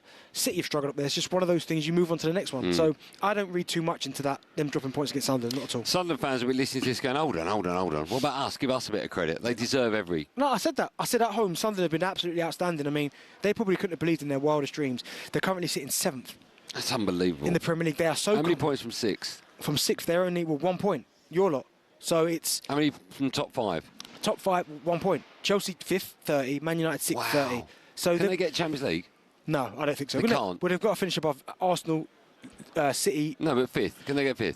Do you know what it is? I just think over the course of the season, they will have a bit of a wobble. Like at some point, you'd expect them. I mean, if they don't, fair play to them. But they're going to get beat at home at some point. They're going to have a little wobble. It's how they react to that. And at the minute, they look like they more than enough belong at this level. So I think they're comfortably going to finish. I think they'll finish in the top 10 for sure. Yeah. Which will be I think. Oh my goodness. I think when you're a newly promoted side, it's all about staying up. Yeah, of course. Even if you're 17. Even now. Yeah. Staying up. Even now. Well. No, still. Regis should be potentially side. No. No. In their mind, they're up. No, they're not. You don't think so? No. How many points are they on? They're on 29 points. So another 11, 12 points. Yeah. And they're safe. Not safe yet. No, but yeah. That's what you're saying. Sunderland not safe. No, I'm not saying they're not safe, but I'm saying their mindset. Are Sunderland safe? I think they are. Okay. But their mindset will be, ooh, do you know what? Let's just get this over the line first. And fair play to Regis and his squad. Absolutely fantastic. Hey, this is Drive on talkSPORT. Me, Andy Goldstein Darren Bent alongside. If you're watching us, you will know that we are live from Ali Pali ahead of both semi-finals at this year's World Darts Championships. Build up for both of those begin when we come off air at 7. Now, from just before 5 o'clock, I started this new game, and the aim of the game is for Darren Bent to get a 180. The rules are very simple. He's got 3 darts next to me. If one of those in any throw lands in the treble 20, we keep it there. Then he's left with 2 darts. He keeps going with 2. And if one stays in, they're left with 1. And so hopefully by the time we come off air, he'll have a 180. Currently, there are no darts in the treble 20. Let's find out how he gets on the next batch. I'll talk you through it if you're not watching on YouTube. So here we go. Bentley's next attempt. First one, treble 1. That doesn't count. Next one is a 20. That doesn't count. And the last dart... 20. 20. I mean, useless. 20. What's happening? I said to Bentley off air, do you think yeah, I'll get one, yeah. Do you think you'll get 1 treble 20? Yeah, go another 3, quickly. OK, quickly. This is against the rules, but OK. Quickly, our producer, Joe's gone, no, it's not really fair. Sorry, Joe. All right, OK. Last one, Joe. This is it, last one, Joe, all right? I'll talk you through it if you're not watching. First up, no, not a treble. Not a treble, and the last dart, absolutely useless. We're going to have a quick break. Darren Bent will have some darting practice in the next 2 minutes, and when we come back, more from me and he and some darting superstars right after this live and drive on talkSPORT. See you in a second.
welcome to talkSPORT Goals. I'm taking you through what should be another busy day of football. Chance to win it! We don't need to do that, guys. I'm going to owe you an apology. How would you get to that conclusion? That's a weak mentality. Oh, get out of it.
Welcome back to Drive on talkSPORT. It's me, Andy Goldstein. Darren Bent is here. We are live from Ali Pally, ahead of the PDC World Darts Championship semi-finals. Fingers crossed we'll speak to Gary Anderson in a matter of moments. Still to come, we'll be having a look at the latest transfer rumours with the window officially open.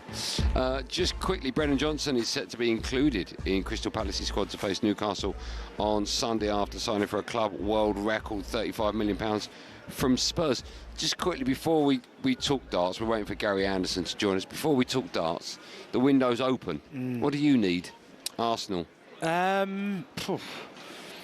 mean, my view, nothing. No. See, my view is, if I was an Arsenal fan, I think this is now your best chance to win big silverware. Be it Champions League, Premier League or both. My only thing is, if you sign someone now, you sign them just for the sake of having them. Because you think about it, Havertz is on the bench now, so that's 3 centre-forwards.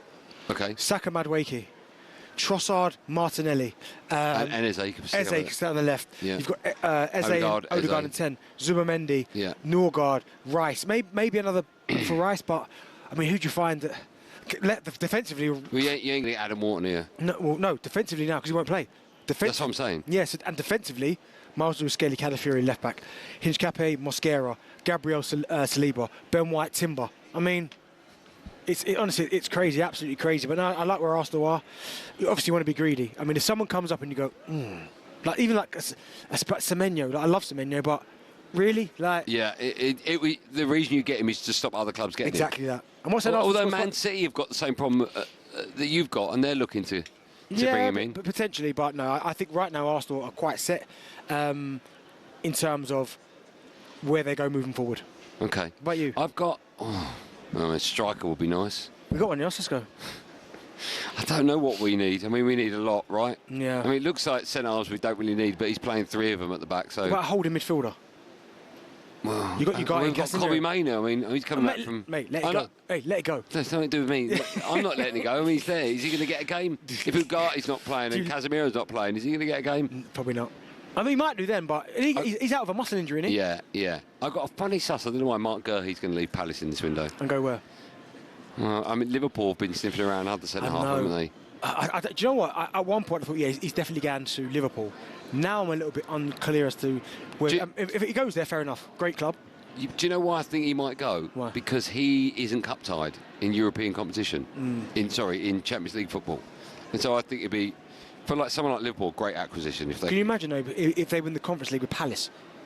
I mean, listen, he goes down as a Palace legend anyway. I know, but if you're Crystal, he's going to go for free at the end of the season, right? If you're Crystal Palace now and someone knocks on the door with 25 million, you've got to take that money. They're not going down. I don't know, not where we're Palace are at the minute. Imagine you're Glasner, right? And I know you've got Brennan Johnson, brilliant. But he's going anyway. I get it, but you'd rather have him at the end of the season. I mean, for Glasner, the money doesn't matter to him. If he's got his best players, it gives him a better chance of winning something. Last thing you want to do is get Brennan Johnson in, who I think is a really good signing, by the way, for them, and losing your captain, your best player. It's like taking with one hand and giving with the other. Talking to Brennan Johnson as well, obviously he leaves Spurs after being their top 6 scorer last season and scored that goal in the Europa League. Yeah. Do you expect Spurs to replace him with a bigger name or like for like £35 million incoming? It depends who it's about. I mean, Spurs fans, certainly the ones that I know, and I don't speak for all Spurs fans at all, as we spoke about yesterday, or the day before. See, most Spurs fans who I've spoke to just weren't on board with him. Like, yes, and one thing he's got, which I think is almost a special talent, which is an underrated talent, he's got this habit of when the ball's on the left-hand side, he gets himself in and around that back post area. Waiting. And it will drop to him, and he puts it in the net. Now, you can't... Palace are getting someone like that, which I think is an incredible signing, because that's an underrated skill. That the amount of wide players that spends way too much time outside the 6-yard box, the ball flashes across, they're nowhere to be seen. He's always covering that space, and I think if he goes in now and scores 10 goals for Palace, that's big. That's a big ask, D. Mate, it's a big ask. He's got 10 goals for Palace. He got 18 last season. 18 last season. So why can't he get 10 now for Palace? That's a big ask. Anyone that any centre forward that gets 10 between now and the end of the season is huge. You were talking about Calvert-Lewin, right? He scored before last night. Scored 6 and 6. Yeah. If he scored 7. Okay. If he scored 17 at the end of the season between now and that's huge. Yeah, it's massive. But what I'm saying is, 10 goals for him. Remember, they're in Europe, so they're going to play a lot of games. Palace. They're still in the FA Cup not started yet. Yeah. Palace. You're Conference League. You play a million games in that competition and Premier League. I think it's a really, really good signing. Right.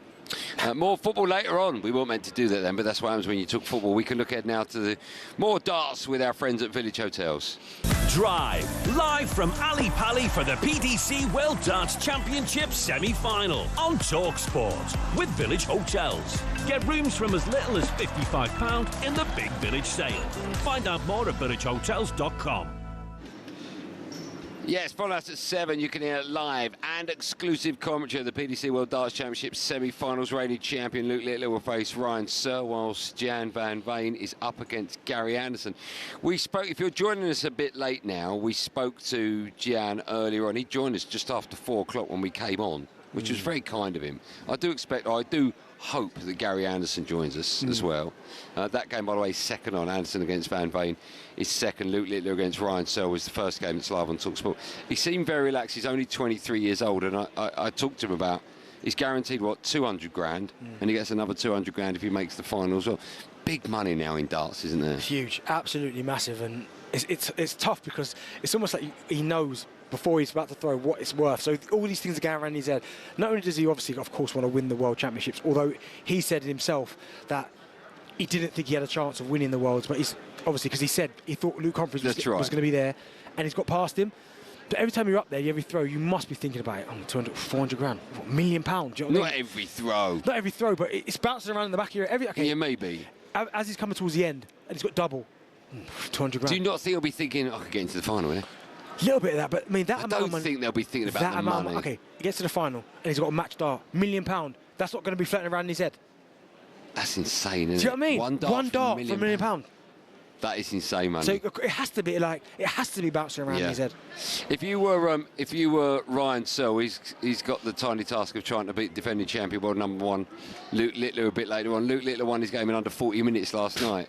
If you're taking on Luke Littler tonight, you can't have a game plan, right? You just got to make sure you don't get blown away in a matter of moments. You've got to pump them triple 20s. You've got to keep hitting them, because he will. And I think that's what... Are you, mate, can I ask, sorry, are you, I was texting on our WhatsApp group last night, and I was saying this guy's on a different level. I genuinely think he's on a completely different level to every single other dart player, by miles. Yeah. Do you? No, but I mean, listen, you know Humphries is my guy, but what happened last night, I genuinely think with someone like Luke Littler, who is like talented and like naturally gifted, as you say, right, he can only beat himself. And that's a really dangerous opponent to have, because if I'm playing against you and you're that good and that much above everyone else, and the only person who could beat you is yourself, there's not really a lot I can do about it. No. Because if I show up and play my best dart, and you play your best, I can't get near you. I can't get anywhere near you. And that then, all of a sudden, as the game goes on, and I know I'm playing my best, and you're pulling away, eventually it's going to start to take its toll on me, and I'm like, I can't beat this guy. I think the only chance you've got personally of beating Luke Littler is over like best of 5 legs, like first couple of rounds. Now they're up to, I think it's like first to 6 tonight, right? I don't know anyone on the planet that can get to 6 before Littler does. You can't miss a double. As soon as you get an opportunity, you have to take it, because it's one of them where you know he's behind you, and if you don't hit your double, you know he's going to take his out. So it's going to be fascinating. It really is. It will. Fingers crossed. Gary Anderson will be joining us in the next 5 or 10 minutes. But for the time being, that was all thanks to our friends at Village Hotels. Drive, live from Ali Pali for the PDC World Darts Championship semi-final on talkSPORT with Village Hotels. Get rooms from as little as £55 in the Big Village sale. Find out more at villagehotels.com. Now, just before the hour started, I come up with a brand new game for Darren Bent to, over the course of the next 2 hours, hit a 180. Goldstein, that's impossible. No, there are rules, right? Every time we go to a break, he throws 3 darts. If one lands in the treble 20, it stays there. So he now needs to get 2. And if the next one goes in at some stage, and then hopefully by the time we come off air, the last one will go in. Currently, let me have a little count out. Currently in the treble 20. None. Hold on. None. All right? Did it go? So only one go. Last time he had 6 darts. Here we go. I'll talk over it. Didn't get with the first. 2 5s. This is not good. Nothing. 2 5s and a 1. 11. By the way, man's cold. In the last break, I had a go and I got 1. Yeah. All right. Fair play. Are you going to get 1-8? Are you going to get 1, let alone 1-8? Yeah, of course I'm. Come on, man. Once I have some chicken strips, I'll be all right. Okay, get some chicken strips down here. Still to come, we'll have some fun with the best of talkSPORT. But first, it's time for No Googling Part 2. Oh, bit of darts ahead of the World Darts Championship semi-finals, live on talkSPORT. We want to know, this is a great question, ready? Don't cheat. Great question. What is the least hit segment on the board in professional darts, including all doubles, all singles, and all trebles? Let me say that again, because that is an unbelievable question. Say again. What is the least hit segment? What's the least hit part of the board? Now, you can't, it's not a generic, like, I know out of ball. I know it is. It's a specific part of it, I know right? it is. As in a certain number. Hey, it's on this side. My side. It is on the left-hand side of the board. What is the least hit number, if you like, or segment, might be double, might be treble, might be single, on the board, professional darts, including all doubles, all singles, and all trebles? Ironically, I can't give it away, but ironically, yeah, how weird's that? The answer to that, fingers crossed, Gary Anderson will be joining us right after this live and drive on talkSPORT.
is full of money, and when it comes to exhibition matches, it is the cash involved that gets them off the ground.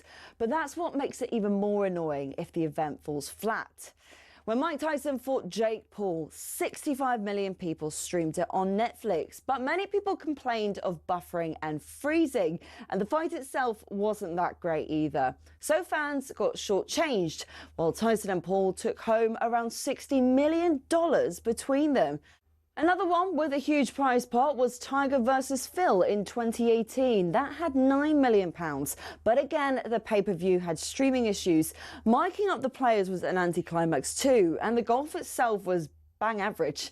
When Ronaldo went to Saudi, we all knew money was the driving force, given his salary of £177 million a year.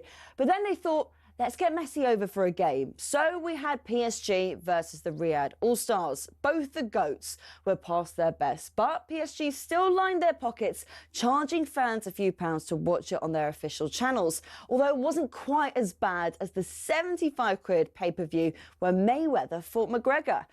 I feel like what we really need is constantly high-quality action delivered to you for free. And that, my friends, is called talkSPORT.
Welcome back to Ali Pally. This is Drive Time. We are here for the next, hour and 24 minutes before we hand over to two superstars building up to both semi-finals. You can hear both semi-finals of the PDC World Darts Championship live on talkSPORT. In a moment, we'll say hello to those superstars.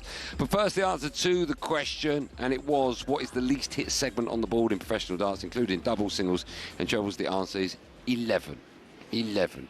About 0.15% of all darts thrown land in 11, or if Bentley's playing, about 95% of them. You are listening to Drive on talkSPORT. It's me and he. We're live from Ali Pally. All thanks to our friends at Village Hotels. Rooms from £55 in the Big Village sale. Book now at villagehotels.com. Still to come, we'll have some fun with the best of talkSPORT, but as I've already said, following us at 7 on talkSPORT, we've got live commentary of the PDC World Darts Championship. Now, years ago, whenever it was, when someone at talkSPORT went, let's put the darts on the radio, some people went, it would never work. Well, it does work, and one of the main reasons for that is because of the likes of Chris Mason and Paul Nicholson, who join us now, who have been absolute, not just this year, but every single year we've been lucky enough to have the World Darts Championship on talkSPORT. Boys, good to see you. How are you? I'm good. Good afternoon. Well done, firstly. Well done for just... Thank you. It's been a slog. Oh, has it? Yeah, it's been hard work. Well, the first, what did we do? 13 13 straight days, yeah. Double sessions on the spin, so they were like 14.5-hour days in here. So hold on, I've got that violin. Where'd you put it? Yeah. I'll go and cry in my Bentley on the way home. Yeah. That's a long time on air, right? Yeah, that is a long time. Well, especially when you're trying to constantly, you know, we've got a script, but the players create that script, so we've just got to try and not make it be repetitive. So we're constantly looking for stories and angles and trying to add a bit of fun to it as well, but you know, take it very serious. Let me ask you, Paul, I'll ask you, right, because I was chatting to someone earlier on, they told me now the darts goes on longer than the Olympics. There's the same amount of competitors as there are at Wimbledon, but they've got about 20 courts, we've got one dartboard. Yep. And I think it's going to get bigger. Next year it's in here, of course. Can it get too big? Can it go on for too long? I think it can get too big. I don't think it should get any bigger than it is. I think 128 is a nice number. I think there was a lot of scrutiny about having 128 in it this year, but I think it's lived up to the nicer side of the expectation, so that we have seen a lot more countries involved. We've had 6 continents involved for the first time as well. So countries like Argentina and Kenya and other countries getting on board. I think it's a nice size, but any bigger, there would be question marks. Yeah, I thought there was an initial fear. Certainly for me, it would dilute it too much. But it was the opposite. But do you think that from your perspective? Because as a fan, we just get another chance to go in that room, watch live sport, darts, which we all love, have a drink with our mates. So we might see it differently to you guys, right? You've got to work on it. We just have fun at it. Yeah, and then you've got to worry about the quality aspect. But the ones that, like you said, David from Kenya was just, and I thought, I looked at all of his numbers coming in. There was not a great deal of stats, as you could imagine. I feared that it could backfire, and he was absolutely amazing. He lit the place up. Is that was the problem? Is that what he was worried about? It was that maybe the quality. It was certainly you start to see more and more people, and then you start to see some of the legs be kind of walkovers. Yeah, we had Jesus Solarte of Argentina as well, and South American darts is very much in its infancy. They're working with the championship dart circuit in North America to try and go south into Central America and into southern parts of both Americas now. And what we saw from Jesus was very encouraging, because we want to take darts to these places. We don't just want to have it as a European-centric sport. We actually want it to be a global sport like others. And when it's in here, this place, of course, so much history. Did you ever play in darts. Yeah. You did play in here? Yeah, I think I played 4 times in here. And how many people watched that? It was the same. It was a different configuration when we played here. It was lengthways, wasn't it? Yeah, it was long and thin. Now it's very wide and sort of stumpy. But Can I just say, people have just turned on the radio, we're talking about darts. Just in case. But this place, and the plain glass windows, of course, synonymous with the news of the world back in the day. And I think there used to be 15,000 in here, but of course they were just crammed in. So it's gonna look incredible. I can imagine what they're going to do, light everything up, and it's going to be a new experience for everybody. And it's demand, which is a great thing. And you think it's a good idea that it comes in here? Yeah, because it's absolutely incredible in there. Obviously next door, but here, it's how the layout's going to be. Yeah, I think we were having a walk around here a few days ago, just trying to figure it out in our own minds. And we think that the back portion of this towards a monstrous stained glass window, which kind of looks like a dartboard at this side of Ali Pali, I think they'll have that as the entranceway, and then looking towards to my right, as we're looking at it right now, that's where the board will be over there. The possibilities are phenomenal. I think Ali Pali as a charity, as a company, they're going to do an incredible amount of work in the next 10 months with the title sponsor and the PDC. And I can't wait to walk in here in early December and see what it looks like. Right, well, that's then. Let's talk about the now. All right, we've got 2 semi-finals coming up. First on stage, Luke Littler against Ryan Searle. Now, I'm a big fan of Luke Littler. I know you two are as well. He's only dropped, 2 sets on his way to the last 4. That was against Rob Cross in round 4. Last night it was under 40 minutes. He won, 5-0. I can't, even if he has an off day, I can't see anyone. I think he's had one already where he averaged 97, and the rest of it's been incredible. So it's too late. He's had his off day. I just don't see how. We dig deep into the metrics to try and find any kind of patterns or any. Is there a reason why he's not going to average 105? And there isn't any. There's more evidence that he's going to average 105 than not. He's just a phenomenon. Let me ask you both this question. It's horrible. Before you answer, have a think about it, okay? Phil Taylor's won 16. Luke's looking for his second. If they went head-to-head in their pomp, who wins that game? Who's the better player? Taylor. You think Taylor's the... Even though averages suggest it's Luke? No, they don't. They don't? Taylor has averages that are still record averages, tournament averages, statistics which still stack up well above what Luke's doing. And there's a big difference playing against Phil Taylor than playing against a Ryan Searle or a Luke Humphries or a Gary Anderson or a MVG. They don't have the mental capacity to almost make you wilt before it even starts. I think Mace is right. If you look at the 2009 European Championship, which I believe is Phil Taylor's peak, he averaged 110 for 5 games. And then against Gary Anderson in the quarters, he averaged 118. We haven't seen that level from Luke in a place like this. Fair enough. So there are comparable data. And the boards are way better now. Way better and way easier. In what elaborate, what do you mean the boards are better?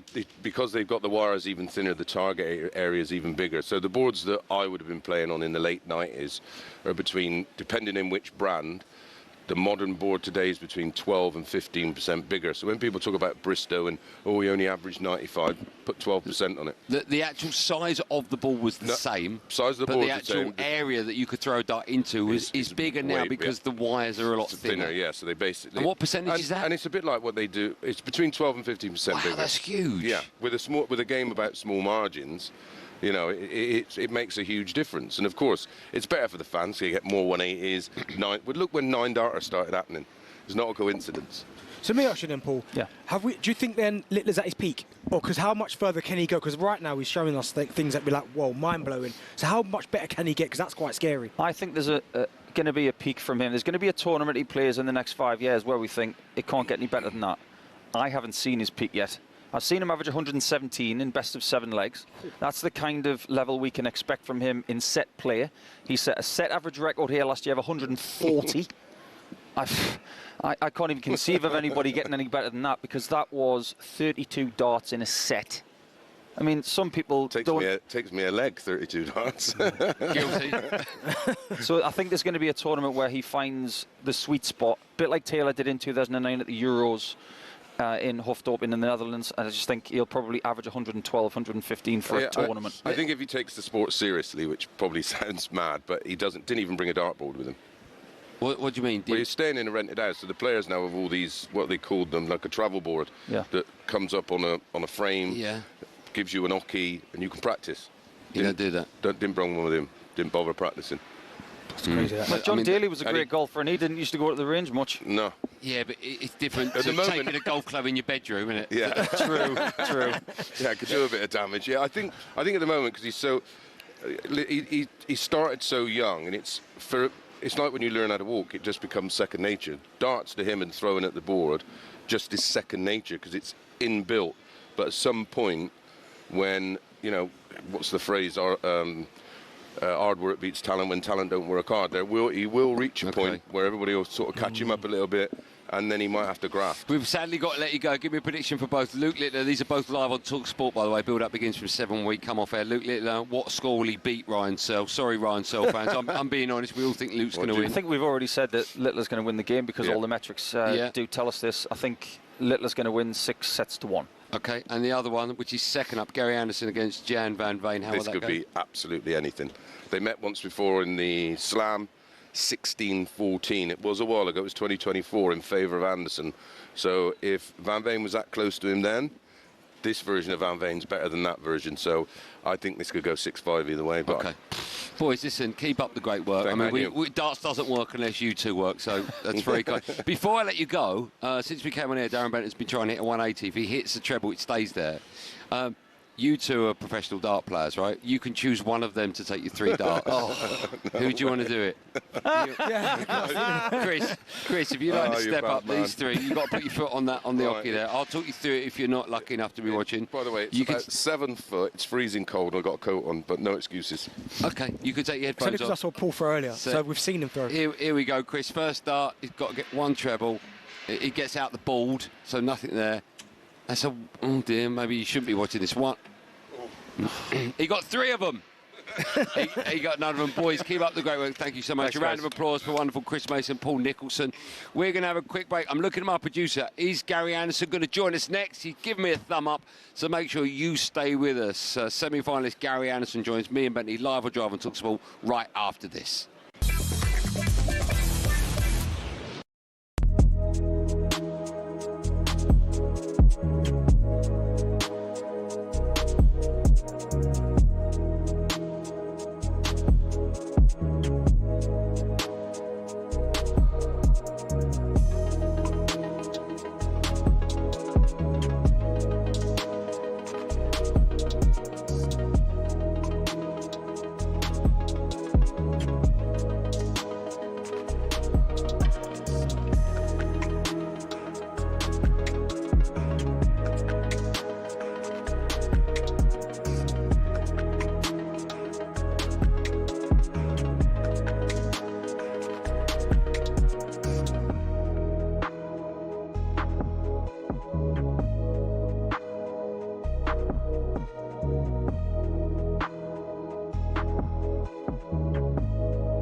Welcome back to Drive on talkSPORT. It's me, Andy Goldstein Darren Bent. We're live from Ali Pali ahead of the PDC World Darts Championship semi-finals tonight.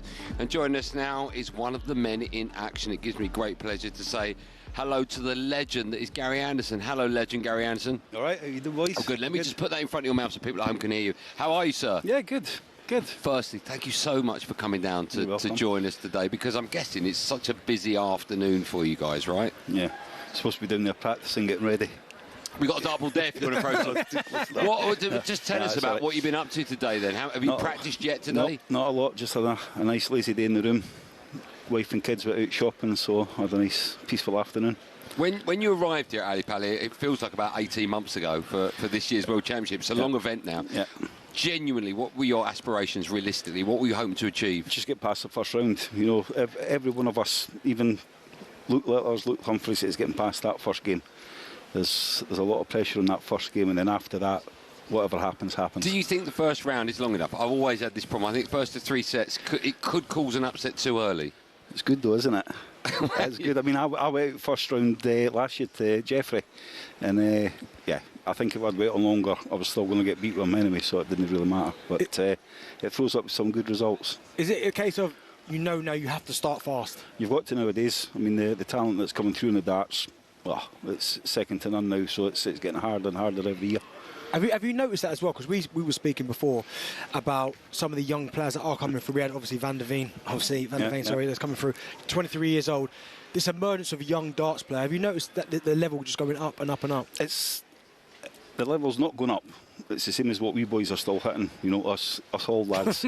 It's just that there's more of them. Yeah. You know, before you maybe have 20 that could hit 100, 105 average.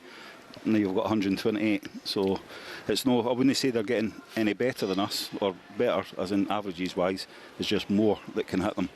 Tell me about your own game at the moment. You've had some great results. Michael van Gerwen, of course, 4-1 in round 4, I think that was. Yeah. You must be delighted with your form so far. Yes, it's going all right. I still like to have a good high 100+ average, but it's been kicking about. There's been some very good legs, and then a couple of legs it's not been too clever, but when it's come to the main point of I managed to check out when I needed to. Do you put that down to anything? Are you doing anything different, or is it just one of those, it's clicking now, it didn't click last time? Yeah, no, it's one of these things. Like I say, they say, how are you going to play tonight? I've not got a clue. Well, I get on that stage and start playing, then I'll soon know how it's going to go. You still get the same buzz when you come in, obviously, you're two-time world champion, you come here, you still get that same kind of energy. Exactly. You know, and like I say, next year we're moving to the Great Hall. Here, right, where we are now? Where we are now, so it'll be really good I'll still be playing, so I'll definitely want to play on that stage. You ever played in here?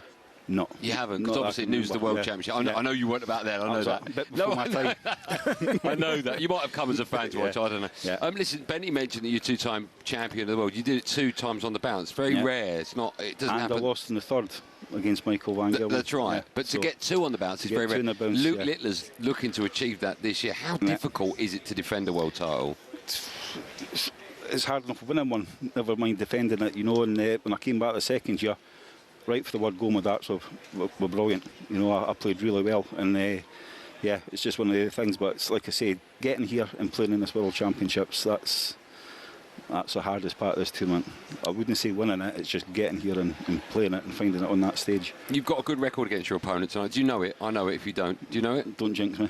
Oh, that can't tell You've got a really bad record against your opponent, so you might be able to turn this. Okay, well, I won't tell you what it is. I've played Jan a few times. You played 5 times? Yeah, but I think they absolutely battered me and Peter in the World Cup. Okay. So well, I was going to ask, does that count for anything? Not necessarily tonight, but whenever you meet someone in the last 4 of a World Championship? You have a bit of laugh, don't you? But it means nothing. Like I said, Jan, he's he's already up there now, but he's going to be around for a long, long time. Lovely lad, clever lad. He's got his head well screwed onto his shoulders. You know, he's just getting better and better. Do you watch other players? Did you watch his game last night? No. You don't? Does anyone do that? I don't know if any of the boys watch darts. Maybe if it's popped up or my boys watching it, I'll sit and watch for 5 minutes. But I don't really watch darts, no. £1 million goes to the winner. You won it in 2015 and 16. Can you remember what it was when you won? I don't know the answer to that. I think it's about 35 quid. I thought you were going to say 2 and 6. No, I think off my head, 350. Okay. I mean, that's still crazy money, 10 years ago. Back then. £1 million is insane, right? Yeah. Taxman will be rubbing his hand, won't he? Yeah.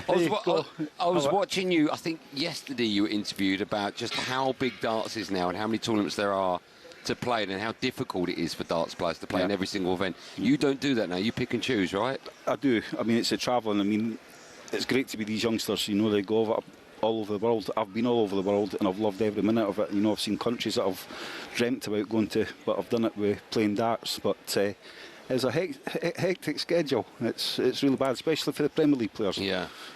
Okay, I won't bother asking you if you're going to be in that, because you mentioned a hectic schedule. You've got one now. I'm under strict instructions to let you go in about 3 seconds' time. Gary Anderson, a real pleasure and an honour. Thank you so much for your time. And best of luck. Break a leg tonight as well. A round of applause for Gary Anderson, looking to book his place in the final of tomorrow. You can go if you want. I won't keep you anymore. Thank you so much. Sorry if it mucked your hair up, but it didn't. It looks great. He said he's going to go over there and try and win 50 quid. Right, how good's that? Gary Anderson will be on stage second. He plays Gian van Veen second tonight. First up is Luke Littler against Ryan. So on both of those semi-finals will be live on talkSPORT. talkSPORT build-up begins in an hour's time. Before we go to a break, it's time for Darren Bent to try and get a 180. Yeah. So all night he's been playing. Hold on, before you do it, in case people rejoin us, his mission is to get a 180. You might think that's difficult, but if he throws a dart and it lands in treble, it stays there, and then we only have 2, and we carry on. So far he's got none in the treble since we took. That's a 20, but it's not a treble. Second shot is a treble 1, that's close, and a 5. Don't laugh at him. It's difficult. The last hour of our drive time show is coming up right after this, and it's an hour you do not want to miss. We'll see you right after this.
Would you give up the chance to play for your country, to become a global star of your sport and earn big money doing it?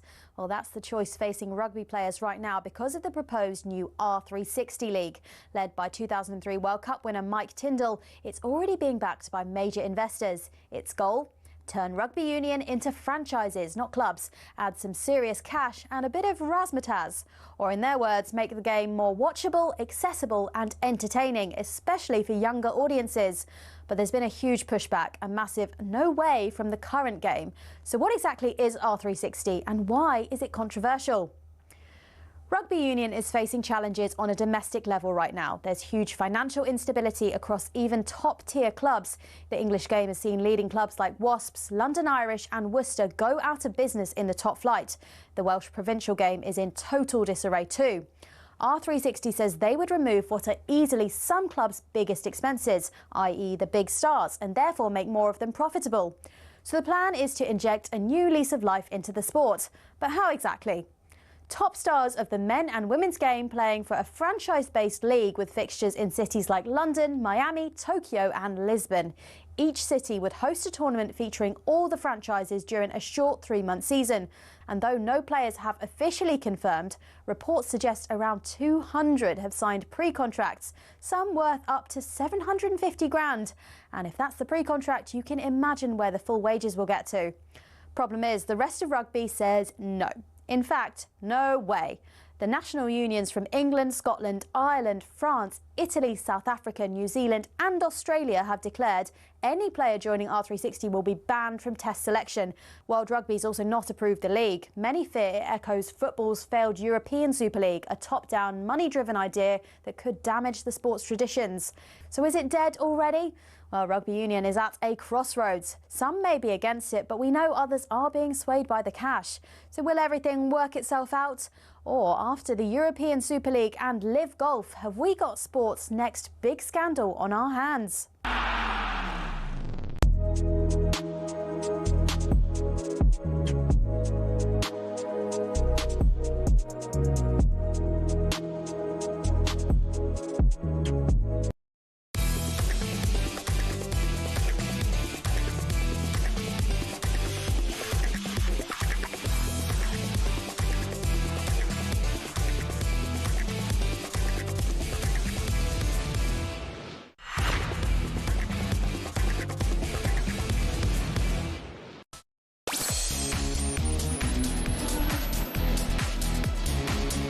Welcome back to Last Hour Drive on talkSPORT. It's me, a very cold Andy Goldstein, next to an equally cold Darren Bent. Still to come, we're previewing a huge weekend of Premier League action, including Manchester United trip to Leeds. But now, you can probably guess, judging by the noise around us, we're here at Ali Pali and the semi-finals of the World Championships. They are just around the corner.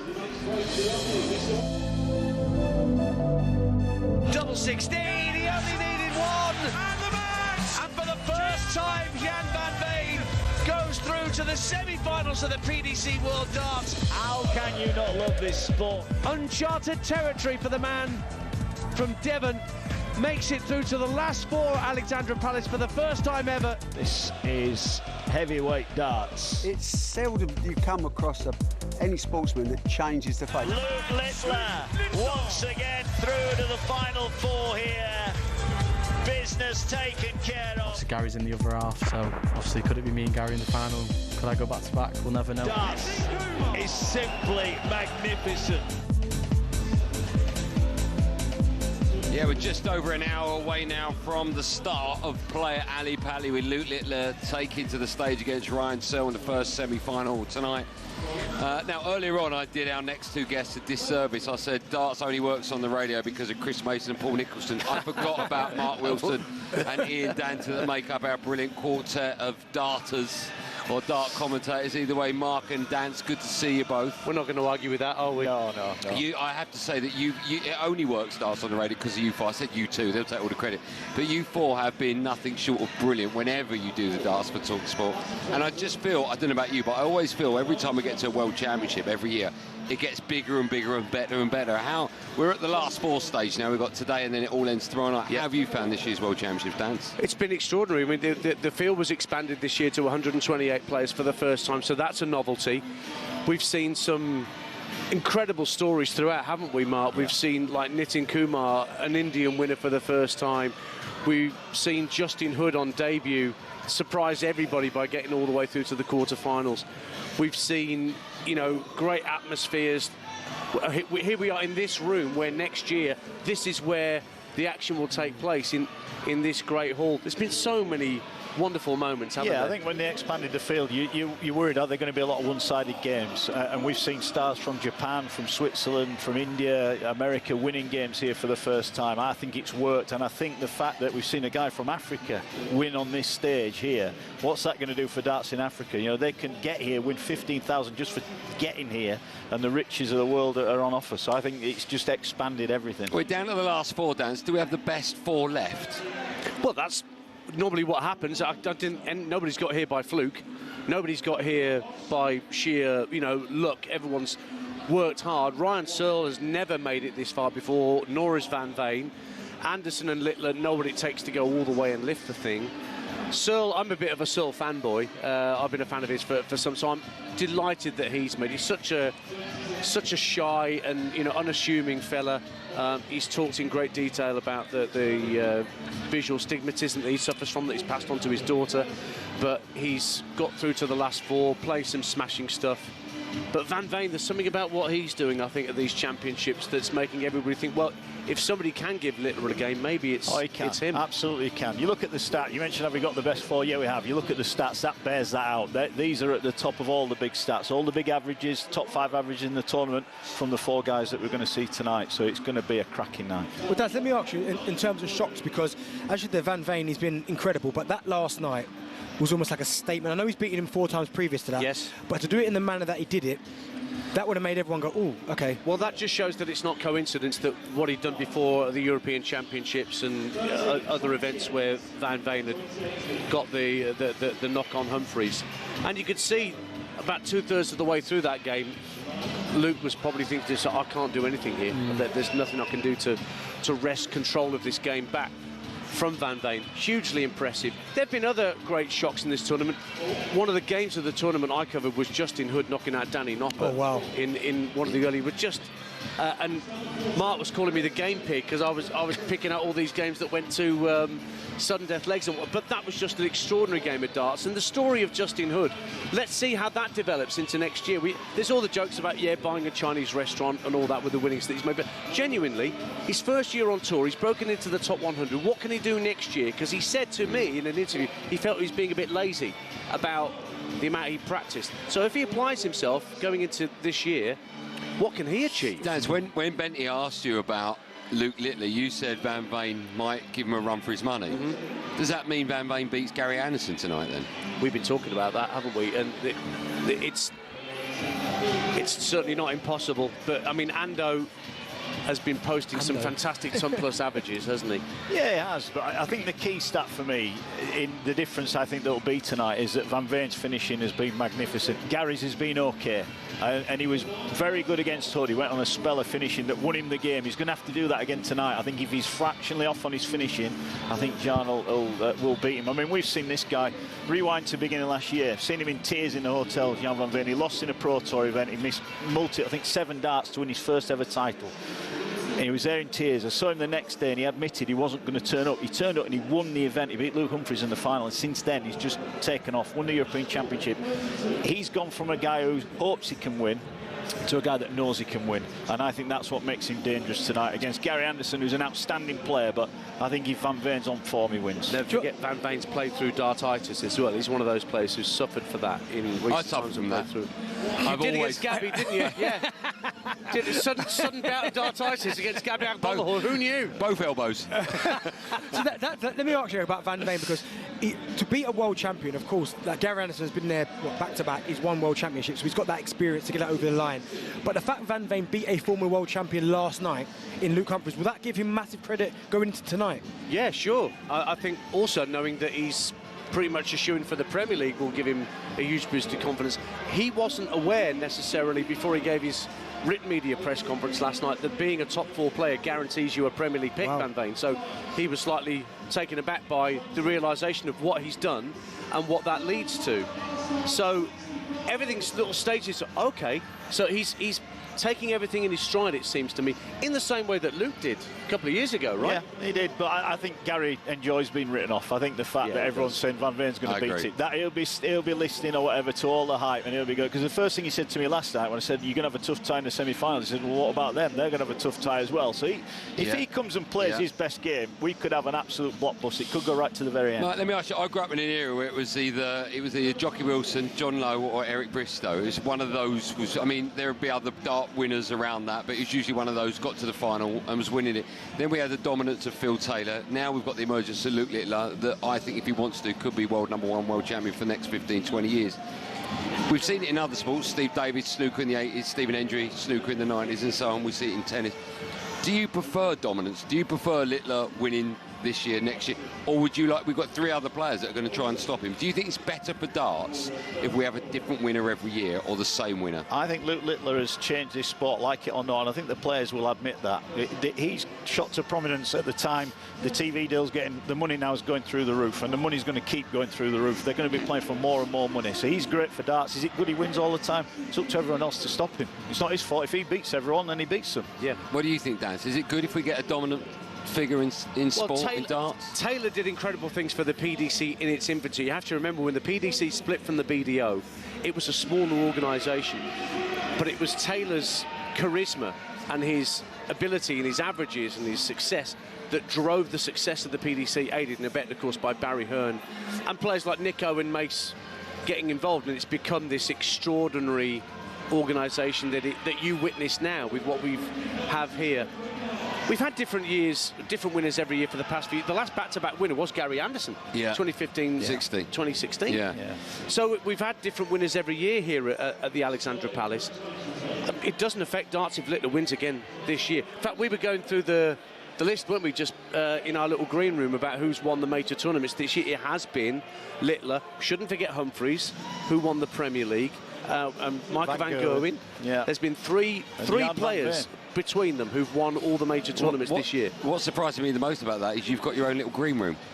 It used to be huge, right? But now, because everyone's coming, our room's got smaller and smaller and smaller. Okay. It's turned into the TARDIS now. I hope you've got heating in yours. No, don't be silly. Jeez. When it comes in here to darts, right, are you still going to have a little shed on the side of the hockey? We'll probably be outside. I'll tell you want to get in that shed. It is red hot, by the way. It is red hot. I've been in it, and there's no room, right? No, there isn't. No. But it still produces the drama. It sounds like from you guys. Of course, you're responsible for bringing us the drama through your eyes. What sort of drama are we going to see tonight, Dan? So we'll start with you with the first semi-final, Luke Littler against Ryan Searle. Searle's got to get off to a flyer. He's got to win. We were talking about this, he's got to win the first set, maybe even the first 2 sets. Littler can be a slow starter. But even if Littler posts his lowest, equals the lowest average he's got in this tournament so far, 3-dot average, which is 97, that's still enough to beat Searle. Yeah. Searle has managed a 102 average in this tournament, but I think he's got to get off to an absolute flyer and get Littler worried. But then Littler's got levels, hasn't he? Littler's just got this ability just to stare through the board, it seems to me. And his 180 record this year is outstanding, and Searle's 180 record is not.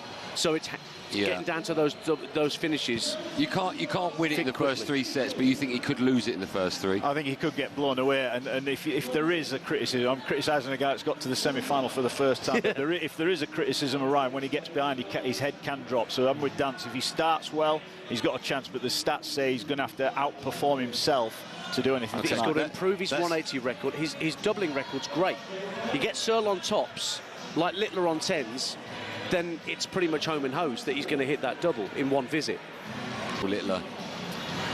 For me, I think it'd be Van Veen. I do. I think he'll just have too much. I think he's a young man now that is so full of belief. I think if he was playing Littler tonight, he'd believe he's going to beat him. Yeah, I agree with that. Can I ask? I didn't see the Gary Anderson Michael Van Gerwen match. I didn't see that. If that Gary Anderson turns up, does he win? Gary has never lacked his self-confidence and self-belief to prove doubters wrong.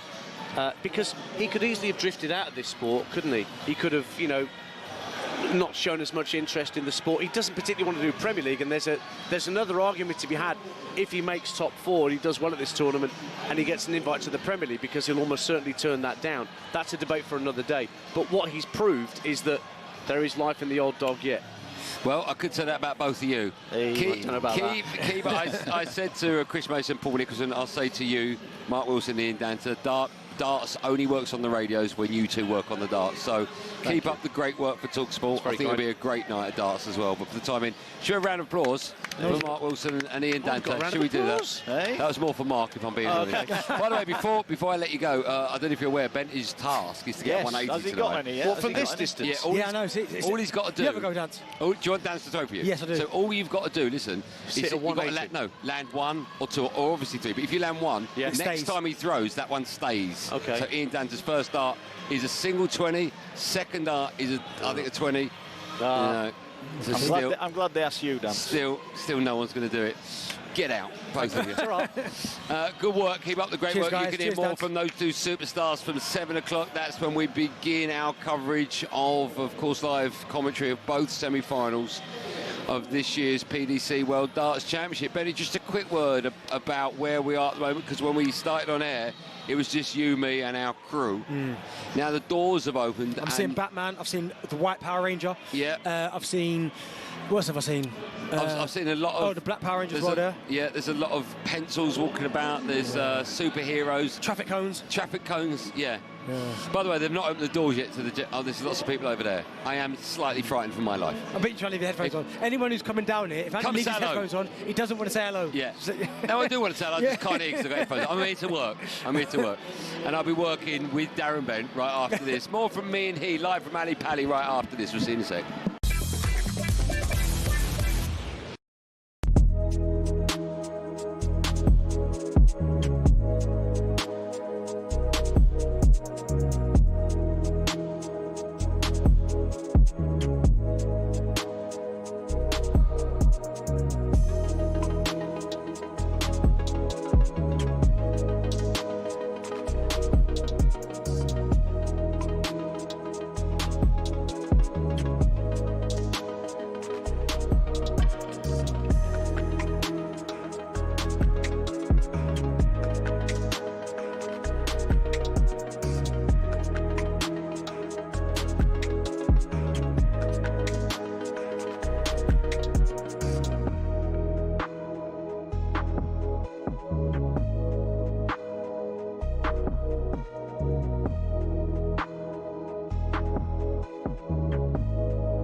Hello and welcome to talkSPORT Goals. We're taking you through what should be another busy day of football. Chance to win it! Oh! we don't need to do that, guys. I'm going to owe you an apology, mate. How would you get to that conclusion? That's a weak mentality. Oh, get out of it.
Welcome back to Drive on talkSPORT. It's me, Andy Goldstein Darren Bent. We're live from a very busy Ali Pally now ahead of the PDC World Darts Championship semi-finals. Lots of people around, Darren Bent. Yeah. You scared? Mate, I'm in my element. You are... What are you talking about? What do you mean? What you know? Hey, before we come back on air... By the way, we saw a miracle over there before, didn't we? Yeah. Honestly... Cool, what are you going to ask? How are you going to get out of it? Because that's all you're concerned about. I'm looking at the exit. I'm trying to look at my route. Hey, there is no clear route. Do you know what I think I'm going to do? I've bought underneath here, I've got a dinosaur costume. I'm going to stick that on and just no one will know. Honestly. I'll just go. That's all you're worried about right now. This looks like a dream I had about 15 years ago. It's very bizarre, isn't it? Yeah. What you've got to do is just pitch out, keep walking, you know what I mean? But listen, I'm used to that. Like, because I don't like people. You hate it. I don't hate it. This is your idea of hell.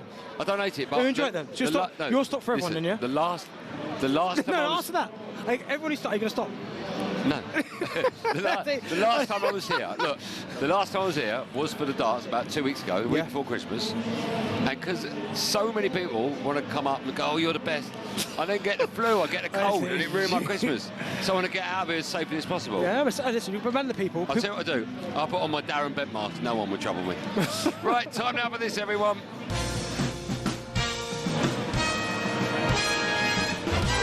Yeah, time for the best of talkSPORT Friends, where we run you through some of the recent highlight moments from across talkSPORT and our sister stations.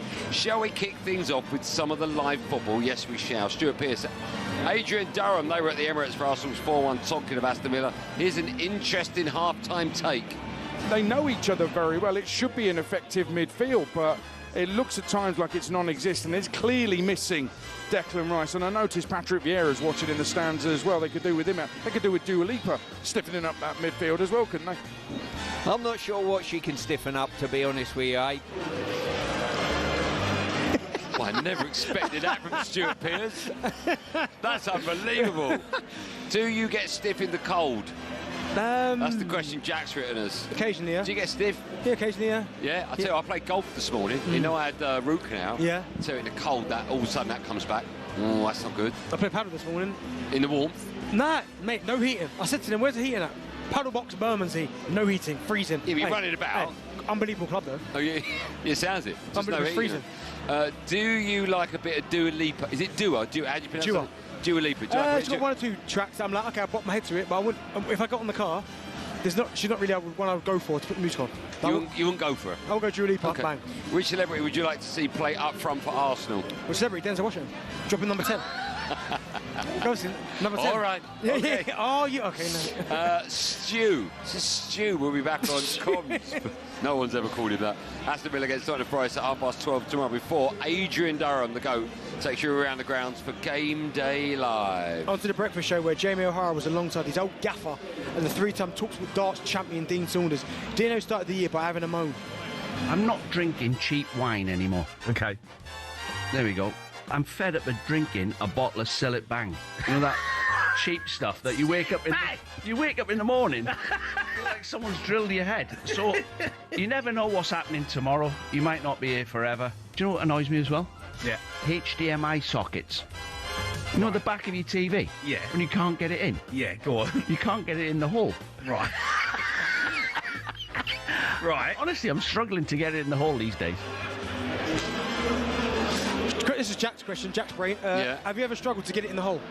When I was about 17, no, my headphone jack, I couldn't get it in my... that was the only time. Yeah. Don't forget, Weekend Breakfast returns from 6 a.m. this Saturday and Sunday with Shabana Hearn and Big Tony Cascarino. Right, let's finish with a clip from our sister station, talkSPORT Gold is Ray Party Parlour, educating Alan Brazil about life and times of Winston Churchill. The war was unbelievable, wasn't it? The party they must have had when they won the war. Yeah. Because we all would have been German now, wouldn't we? Yeah. So that was an historical moment. Winston Churchill, what he did, and then them to surrender, Germans, was an amazing for British, really. Scary, wasn't it? Yeah, absolutely. It could have gone either way, but it was unbelievable how they took chances and it come out on top. That is unbelievable. How can you talk about the war like half-time at a football match? Could have gone either way. But we came out on top. Give us your Mount Rushmore of historical figures. Oh, right, I'm going to go Martin Luther King. Okay. Historical figures. Bill Clinton. And another one. Historical figures. Who's the geezer on top of Trafalgar Square? Nelson. Nelson. Yeah. Top of Trafalgar Square. Yeah. One more. That's 3. Yeah, I said 4. Mount Rushmore. 4. Historical figures. Lord Nelson, Bill Clinton, and Malcolm X, Martin Luther King. Yeah. My 4th one would probably be This is amazing. Barack Obama. Barack Obama. Yeah. Okay. What do you say, Joe? Good answer. All right, Bruce Lee. Let me say historical figures. Can I put Bruce on there? He was an actor, by the way, Bruce Lee. He was an actor. Remember to check out 21 Minutes to Go. Brilliant podcast. It's me and Jason Cundy. New episodes of our unfiltered sweary still podcast. Going, is it? Still going, is it? Mate, biggest podcast TalkSPORT got, let me tell you that. Hey. And of course you can find all our shows on the TalkSPORT app where you can swipe between. Yeah, don't worry about that. Just download 21 Minutes to Go. Right, time for a bit of no Googling. Pick up the darts. Pick up darts, no Googling. I'm just keep going. Benny's got another chance to hit at least one treble. He needs the 180 before the end of the evening. 18. Oh, he's got one. One treble's in. Leave that one in. Leave that one in. Go and get the other 2. 1. We need 2 more in the next 2 breaks. Right. We want to know, staying with the world of darts, Gary Anderson could become joint second in PDC World Darts Championship final appearances if he wins tonight. Phil currently has the most. Who's second? Who's second? Taylor has 19 finals. So give me a clue. Second place has got 6. Who's been in the final 6 times? The answer to that, and maybe a maximum 180 coming up live in the last 30 minutes of Drive. We'll see you after this.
sport is full of money, and when it comes to exhibition matches, it is the cash involved that gets them off the ground.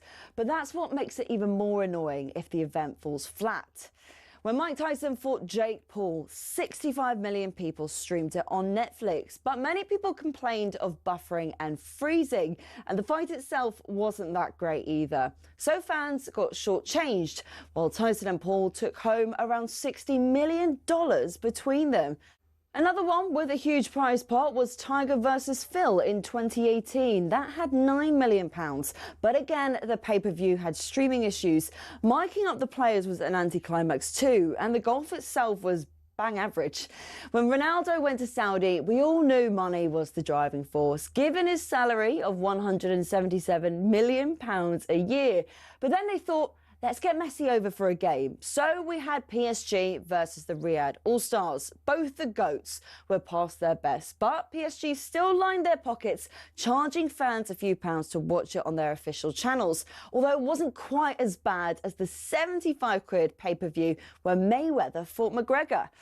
I feel like what we really need is constantly high-quality action delivered to you for free. And that, my friends, is called talkSPORT.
He's your boy, isn't he? He's your boy. I've actually seen the prodigy in this room. They did it in here? In this room, yeah. It's unbelievable. Yeah. It's at Driver talkSPORT. Me, Andy Goldstein Darren Bent is alongside me. This room, by the way, if you're joining us late, is the room, the big room at Ali Pali, because in the slightly smaller room tonight, from 7 o'clock, we build up to live commentary of the World Darts semi-finals. We will speak to Gary Anderson a bit earlier on, and Gian van Veen. We haven't spoken to Luke Littler or Ryan Searle because they are playing first, as you would imagine. Staying with darts, before the break, I asked the question, Phil Taylor has the most appearances in a world final. Who's second on that list? So Taylor's got 19. Michael van Gerwen's got 6. Well, one of them last year, he got absolutely obliterated by Luke Littler. Luke Littler. So if Littler gets the final, that's 3. Yeah. He's 18. That's insane. In a minute, you're going to start calling him the best sportsman ever to grace the planet. I've already ever. said that.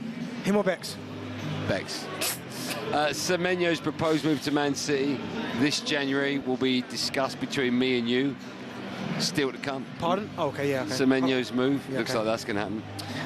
Just quickly, Celtic manager Wilfred Nancy has been speaking to the media ahead of the Old Firm derby against Rangers tomorrow. Nancy lost 5 of his first 7 games in charge, including against Motherwell earlier this week. In a press conference today, the Celtic gaffer said he's convinced they're going in the right direction. I don't like the word process because sometimes people that think that I'm going to hide behind process. But it's true. Judge me, no problem. But have a look, analyze the Sim Samir or the game that we played, and analyze if we should have won the game or lose the game. Do it, because this is your job. Do it. But I don't like to make assumptions. I am a clear guy. For the moment, I cannot talk. I shut my mouth because results Wilfried not good enough. I shut my mouth and I take it. But I know where we are going. I love that. That's interesting. Go on, Wilfred. Go on, Wilfred. Do you agree? Do you think he needs time to get things right? Or is Celtic one of those clubs where you just don't get time? No, not with some of the results that the teams they've lost to. Like, I get it, Hearts flying at the top, but you're still at home. Roma, it can happen. But there's a few results in there you guys got to win. But ever there was a fixture where all of that could be almost eradicated. Yeah. It's this one coming up. Yeah, but the flip side of that is get it wrong. Then it could be curtains. But he had the opportunity in his first few games to beat Hearts at the top, to win a cup final, and now he's got Rangers. Imagine if all those had gone in his favour and then he was to beat Rangers. Oh my goodness, I don't know what they do for him, right? Superstar. But ever there was a game that came up, has to win this. If he wins it, the Celtic fans will go, they'll still be annoyed with the start that he's made, but you go, okay, we didn't lose to them. And we're starting to do things right now. Yes, but get beat, I dread to think what happens. Yeah, me too. Right, time now for Drive's Premier League preview. I thought we had music behind that. No stuff. By the way, have you seen what? Oh, we have got music. Have you seen what Jack's wearing today? No. Have you not seen it? No. I'm going to show Darren Bent a picture of what Jack, our tech op, is wearing back home. Can you try and describe it to our listening millions around the world? You've not seen this picture, no? No. Okay, this is what Jack is wearing today. How would you describe that? What does he look like? Why is he wearing a dress? I don't know what's happening. A dress and Chelsea boots? Yeah. Sleeveless dress. Wow. Which is fine. Which is absolutely fine. He can do that if he wants. Right.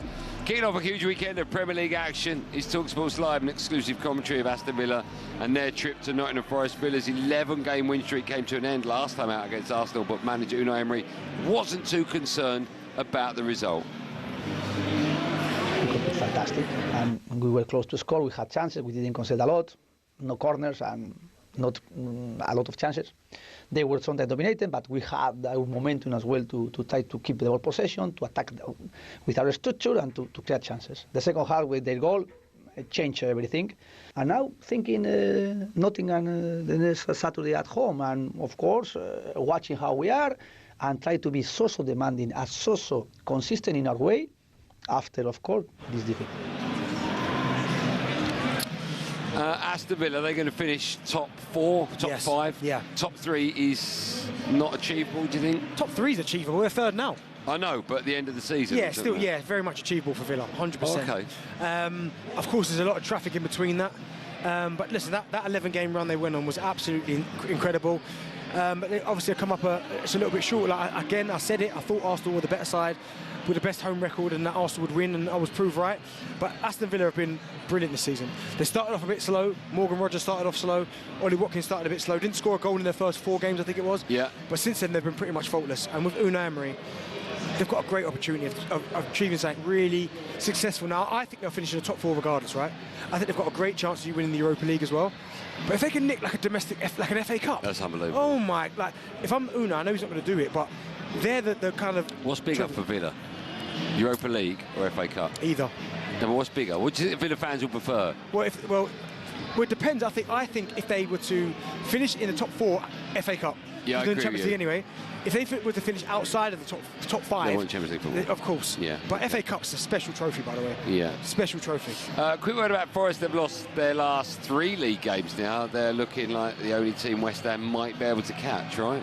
Yeah, look, but you'd say that. I mean, the Everton result I didn't see coming. But James Garner was absolutely sensational in that game. But there's no disrespect losing 2-1 to City, which I thought they were decent in. 1-0 to Fulham, but the last one, Everton, as well, I thought, okay, they're in a bit of bother here. But as you said there is a bit of a buffer between themselves and West Ham. What is it? 4 points? Yeah. So it's not massive, but there's still enough there. And with Sean Dyche, I just can't see it happening. But at some point, they've got to start picking up again. Right, on to talkSPORT. Oh, what a game. This is our other live and exclusive commentary this weekend. Sees Manchester United travel to Ellen Road to take on Leeds. That's Sunday lunchtime. Leeds, they're unbeaten in their last 6 league games, whereas United put up a shocking display against Wolves last time out. Oh, my goodness. Ruben Amorim, he's been speaking today ahead of this one, expects a tough challenge at Ellen Road. When you play for Manchester United, you need to be ready for everything. And we have you guys have the best league in the world. Like every game now, and you see every week is a lot of draws. You never control, you never understand what is going to happen in the end of that week. So it's going to be tough, but it's always tough nowadays in Premier League.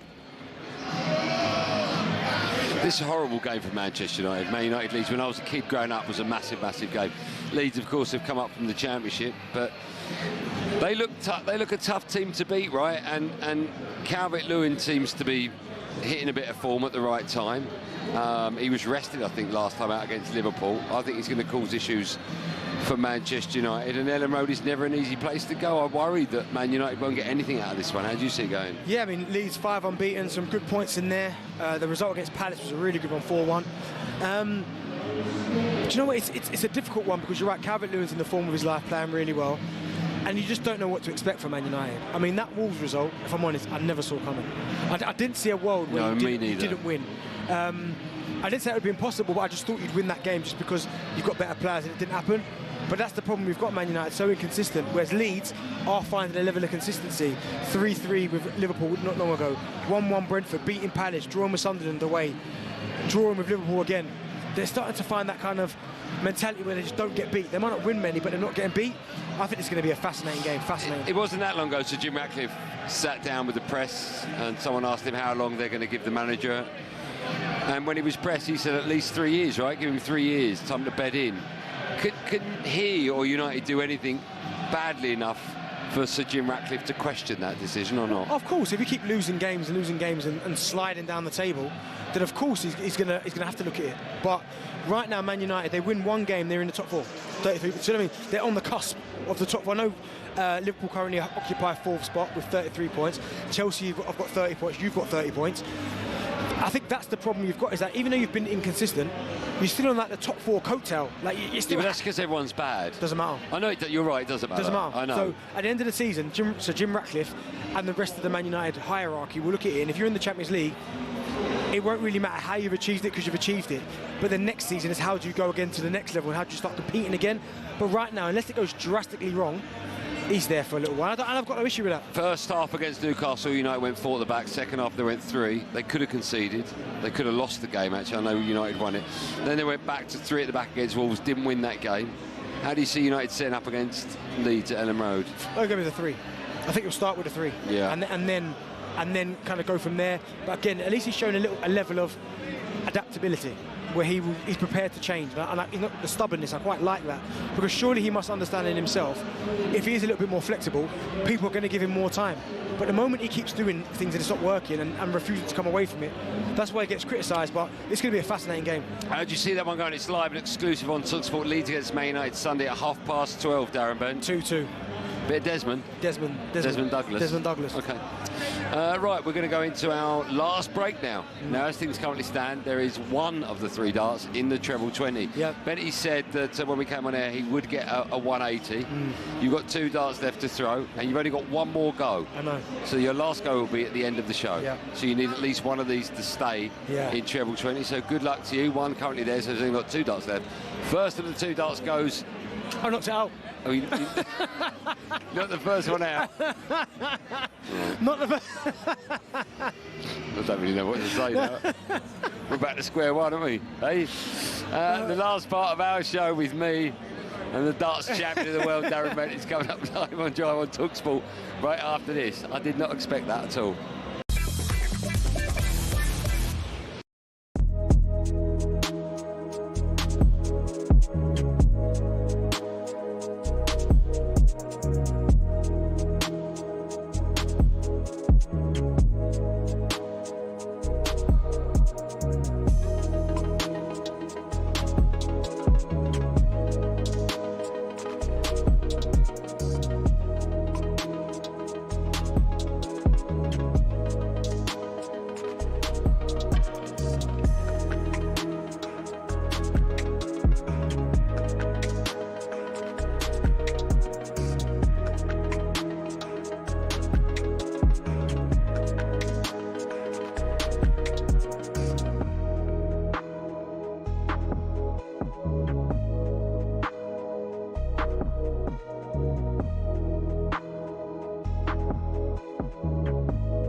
Hello and welcome to talkSPORT Goals. We're taking you through what should be another busy day of football.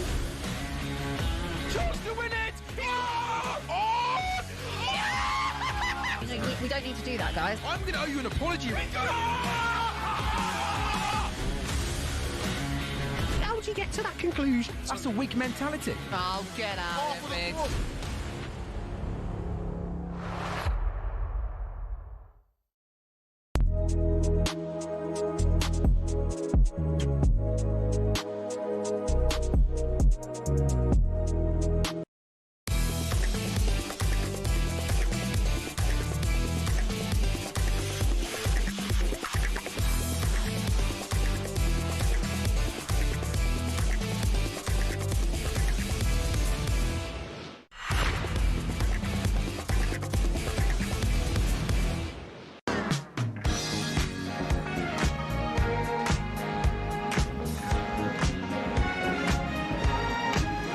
Well, that's the last part of Drive Time on talkSPORT. Me, Andy Goldstein Darren Bent here. We're live from a very, very, very busy Ali Pally ahead of the PDC World Darts Championship semi-finals tonight. Following us at 7, we have that live commentary of both semi-finals. We will know at some stage tonight which two will remain in tomorrow night's final, and that final, of course, will be live on talkSPORT as well. In fact, it's time now to look ahead to all the action with our friends at Village Hotels. Drive, live from Ali Pally for the PDC World Darts Championship semi-final on talkSPORT with Village Hotels. Get rooms from as little as £55 in the Big Village sale. Find out more at villagehotels.com. Just to remind you of the quarter-final results from yesterday, Ryan Searle beat Johnny Clayton 5-2. Did you see the afternoon games? Yesterday? Yeah. You see that one, Ryan Searle beating Johnny Clayton 5-2? I didn't know. Okay. Thank you. Well done. Gary Anderson beat Justin Hood 5-2. Okay. What do you make of Gary? How good a performance was that? Yeah, it was unbelievable from Gary Anderson. Obviously got it over the line. Justin Hood, though, has been the story. Yeah. Who was it he played? Didn't miss a double for 11 darts. Yeah, and then he went... Josh Rock? It was Josh Rock. I don't think it was. No, it was Josh Rock. You sure? Yeah. And then he went a little bit wobbly, but only for about 3 or 4 darts. Yeah. Is that what you were saying on that? Fine, okay. I thought you were going to say more than that. Luke Littler smashed his opponent 5-0. No, what's his name? Say his name. Emma Ratajkowski. No, don't say the name. His name was Krzysztof Ratajski. There you go. Yeah, he beat him 5-0, 35 minutes. I certainly watched this next one, that last one coming up. And Luke Humphries, your boy. Yeah. Have you spoken to him? You texted him? No, I was going to drop a little message today, but what'd you say? He's probably listening now, Luke. Unfortunately, next year. What would you say? These are the times when you got to drop him a message. No, I'll message him in a minute. Bet you're disgrace, mate. Some mate you are. Yeah, you've got 2. See if you can get another one. That all means, of course, the semi-final lineup is as follows. Luke Littler against Ryan Searle. That's our first semi-final live on talkSPORT tonight. And then Gary Anderson takes on Gian van Veen. Do you think we're going to see enough? We've not seen a 9-darter, have we? No, but it's been I feel like a few. A lot of the games that I've looked at, they've been close. But you know what always makes me laugh, and it will continue to make me laugh, is after they've got the first 3, and then they get the next 3 potentially, and then you know they miss the boozman. I love that. It makes me laugh. We had 2 last year. Yeah. We've still got time for 2 this year, right? I think there was a couple in the Premier League this year. I'm sure. I remember Humphries winning one. Did he? Hold on. Convincing, yeah. No, Humphries got a 9-darter to win a tournament. Did he? Okay. Yeah. It's not about Humphries, it's not in it. Oh, sorry. All right. Shout out Luke Humphries. You know what we could see? We could see a final involving 2 players under the age of 24. That is insane, right? Yeah. So Van Veen is 23, and he got Luke, who's 18. I mean, that's nuts, because Van Veen now 23, he's not young anymore, but he is. It's because Luke is 18. Yeah. Who's going to win tonight, by the way? Luke Littler against, this is our last chat, right? I'm sure, what score? I'm sure Ryan Searle's right. Yeah. I've got his darts at home, 32 grams. That's heavy, right? Well, we like throwing a dumbbell, isn't it? Yeah, honestly, so heavy. Might try using them, I need them. What will the score be? Luke Littler's playing Ryan Searle, first semi-final. Littler wins it comfortably. 6-2? 1. 6-1, okay.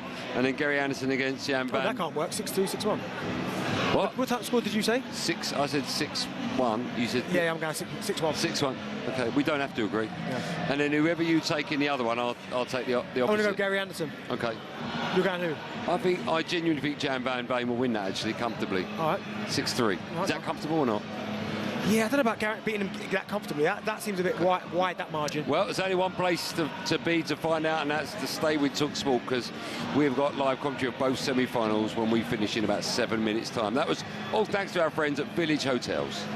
Drive, live from Ali Pali for the PDC World Darts Championship semi-final on talkSPORT with Village Hotels. Get rooms from as little as £55 in the Big Village sale. Find out more at villagehotels.com. Right, time now for this. Yes, time for Bent's EFL Corner. This is where we take a look to a big old weekend of action in the EFL across the talkSPORT network. And we can start with a huge game on talkSPORT 2. Sunday lunchtime sees Birmingham, this is big, against Coventry. Coventry, they are still 8 points clear at the top, but have won just 2 of their last 7 games following that draw against Charlton yesterday. Meanwhile, Birmingham, they lost 3-0 away to Watford yesterday. That's left them 17th in the league. Their gaffer, Chris Davies, spoke to talkSPORT after that game yesterday. He was asked if he's starting to feel the pressure. It's really important we get a win soon. Like I say, I don't follow anything externally. It's all internal, and the work that I do is, I know we need to win games. That's what we need to do, no doubt about it. We've been very close in some games to winning, but we haven't, which has put us in a situation under pressure now where we need to go and get a win, because marginally missing out on wins isn't enough. You need to get 3 points on the board, and we need to do it soon. No winning 7 for Birmingham. Now they need to find some kind of form quickly, don't they? What's happened to them? Yeah, it's surprising, to be fair. I mean, I did the game against Southampton, Birmingham, and it was just a little bit of a nothing performance, really. Like, it was nothing really going on. I mean, the Watford result was, wow, a bit staggering, and he's going to be under pressure. I mean, to be fair, he doesn't out because, Kyogo up top. Now, I like him, Andy, right? His movement, and at Celtic, he was prolific, Kyogo. Since he's got to Birmingham, he must be top, and I need to check this, but I'm sure he's top of big chance missed. Oh, you got to be top of that list. He has had, even against Southampton, clear-cut chances and doesn't take them. And I feel for him because he's doing everything right, getting in the positions. And if you've got a centre-forward there that he brought in, big signing from Celtic, and he can't score, I mean, he's got 22 appearances in the Champ, no goals, no assists. I mean, no, that's no how good. are we supposed to succeed? But I feel for him, he's got to keep going and hopefully gets a goal. Ever so quick, let's move on to another big old game. It's live on talkSPORT 2. Sunday sees Middlesbrough host Southampton. Borough, they lost 1-0 away to Derby. That was yesterday, meaning they have no wins in their last 4 and have slipped to, 3rd in the league. Meanwhile, Southampton, they're 14th without a win in their last 5. Borough, Bentley, they've been in the top 2 for, a lot of the season, but they've slipped now. How much of a worry is their recent form? Yeah, I mean, but again, all teams in the Champ go through this, more or less. Losing 1-0 to Derby, okay, it can happen, but they've got to get back to it. The only thing about them where they go, okay, we're going for a bit of a wobble. They've had a wobble and they still currently sit 3rd, 1 point behind Ipswich, who currently sit 2nd. So they're still in the thick of it. But at some point, they're going to have to turn this form around because it's not working for them in a minute. They reacted really well when Rob Ed was left. But now it's about what can they do? Can they start to get results? And they're going to need one sooner rather than later. Producer Joe just said in my ear, we haven't got time for Ipswich. We ain't got time for it. Hey, talk about Ipswich, done. You've got 1 dart left, where is it? Yeah. So since we came on here, you've been trying to get a 180. Yeah. Over the last 2 hours, you've thrown 2 trebles. They're in there. You've got 1 dart to get 180. Good luck, Darren Bent. Cheers. Does he get it? I'll give you live commentary now. No, he gets a 1. Well done. I was too worried, I can't even get it in there. Awful. Before we move, just a quick round of applause to all the talkSPORT team behind the glass, the other side of us, because without them, we are nothing. Good work, everyone. Congratulations, talkSPORT gang. Next up, do not go anywhere as we have live commentary of both semi-finals in the World Darts Championship tonight at the Alexandra Palace. Our world-class commentary team will be taking over in just a few minutes' time ahead of the first semi-final. It sees Luke Littler taken to the stage at 7:30 against Ryan Searle. That's it from me and Bentley. We'll be back on Monday for the first drive time show of the week from 4 p.m.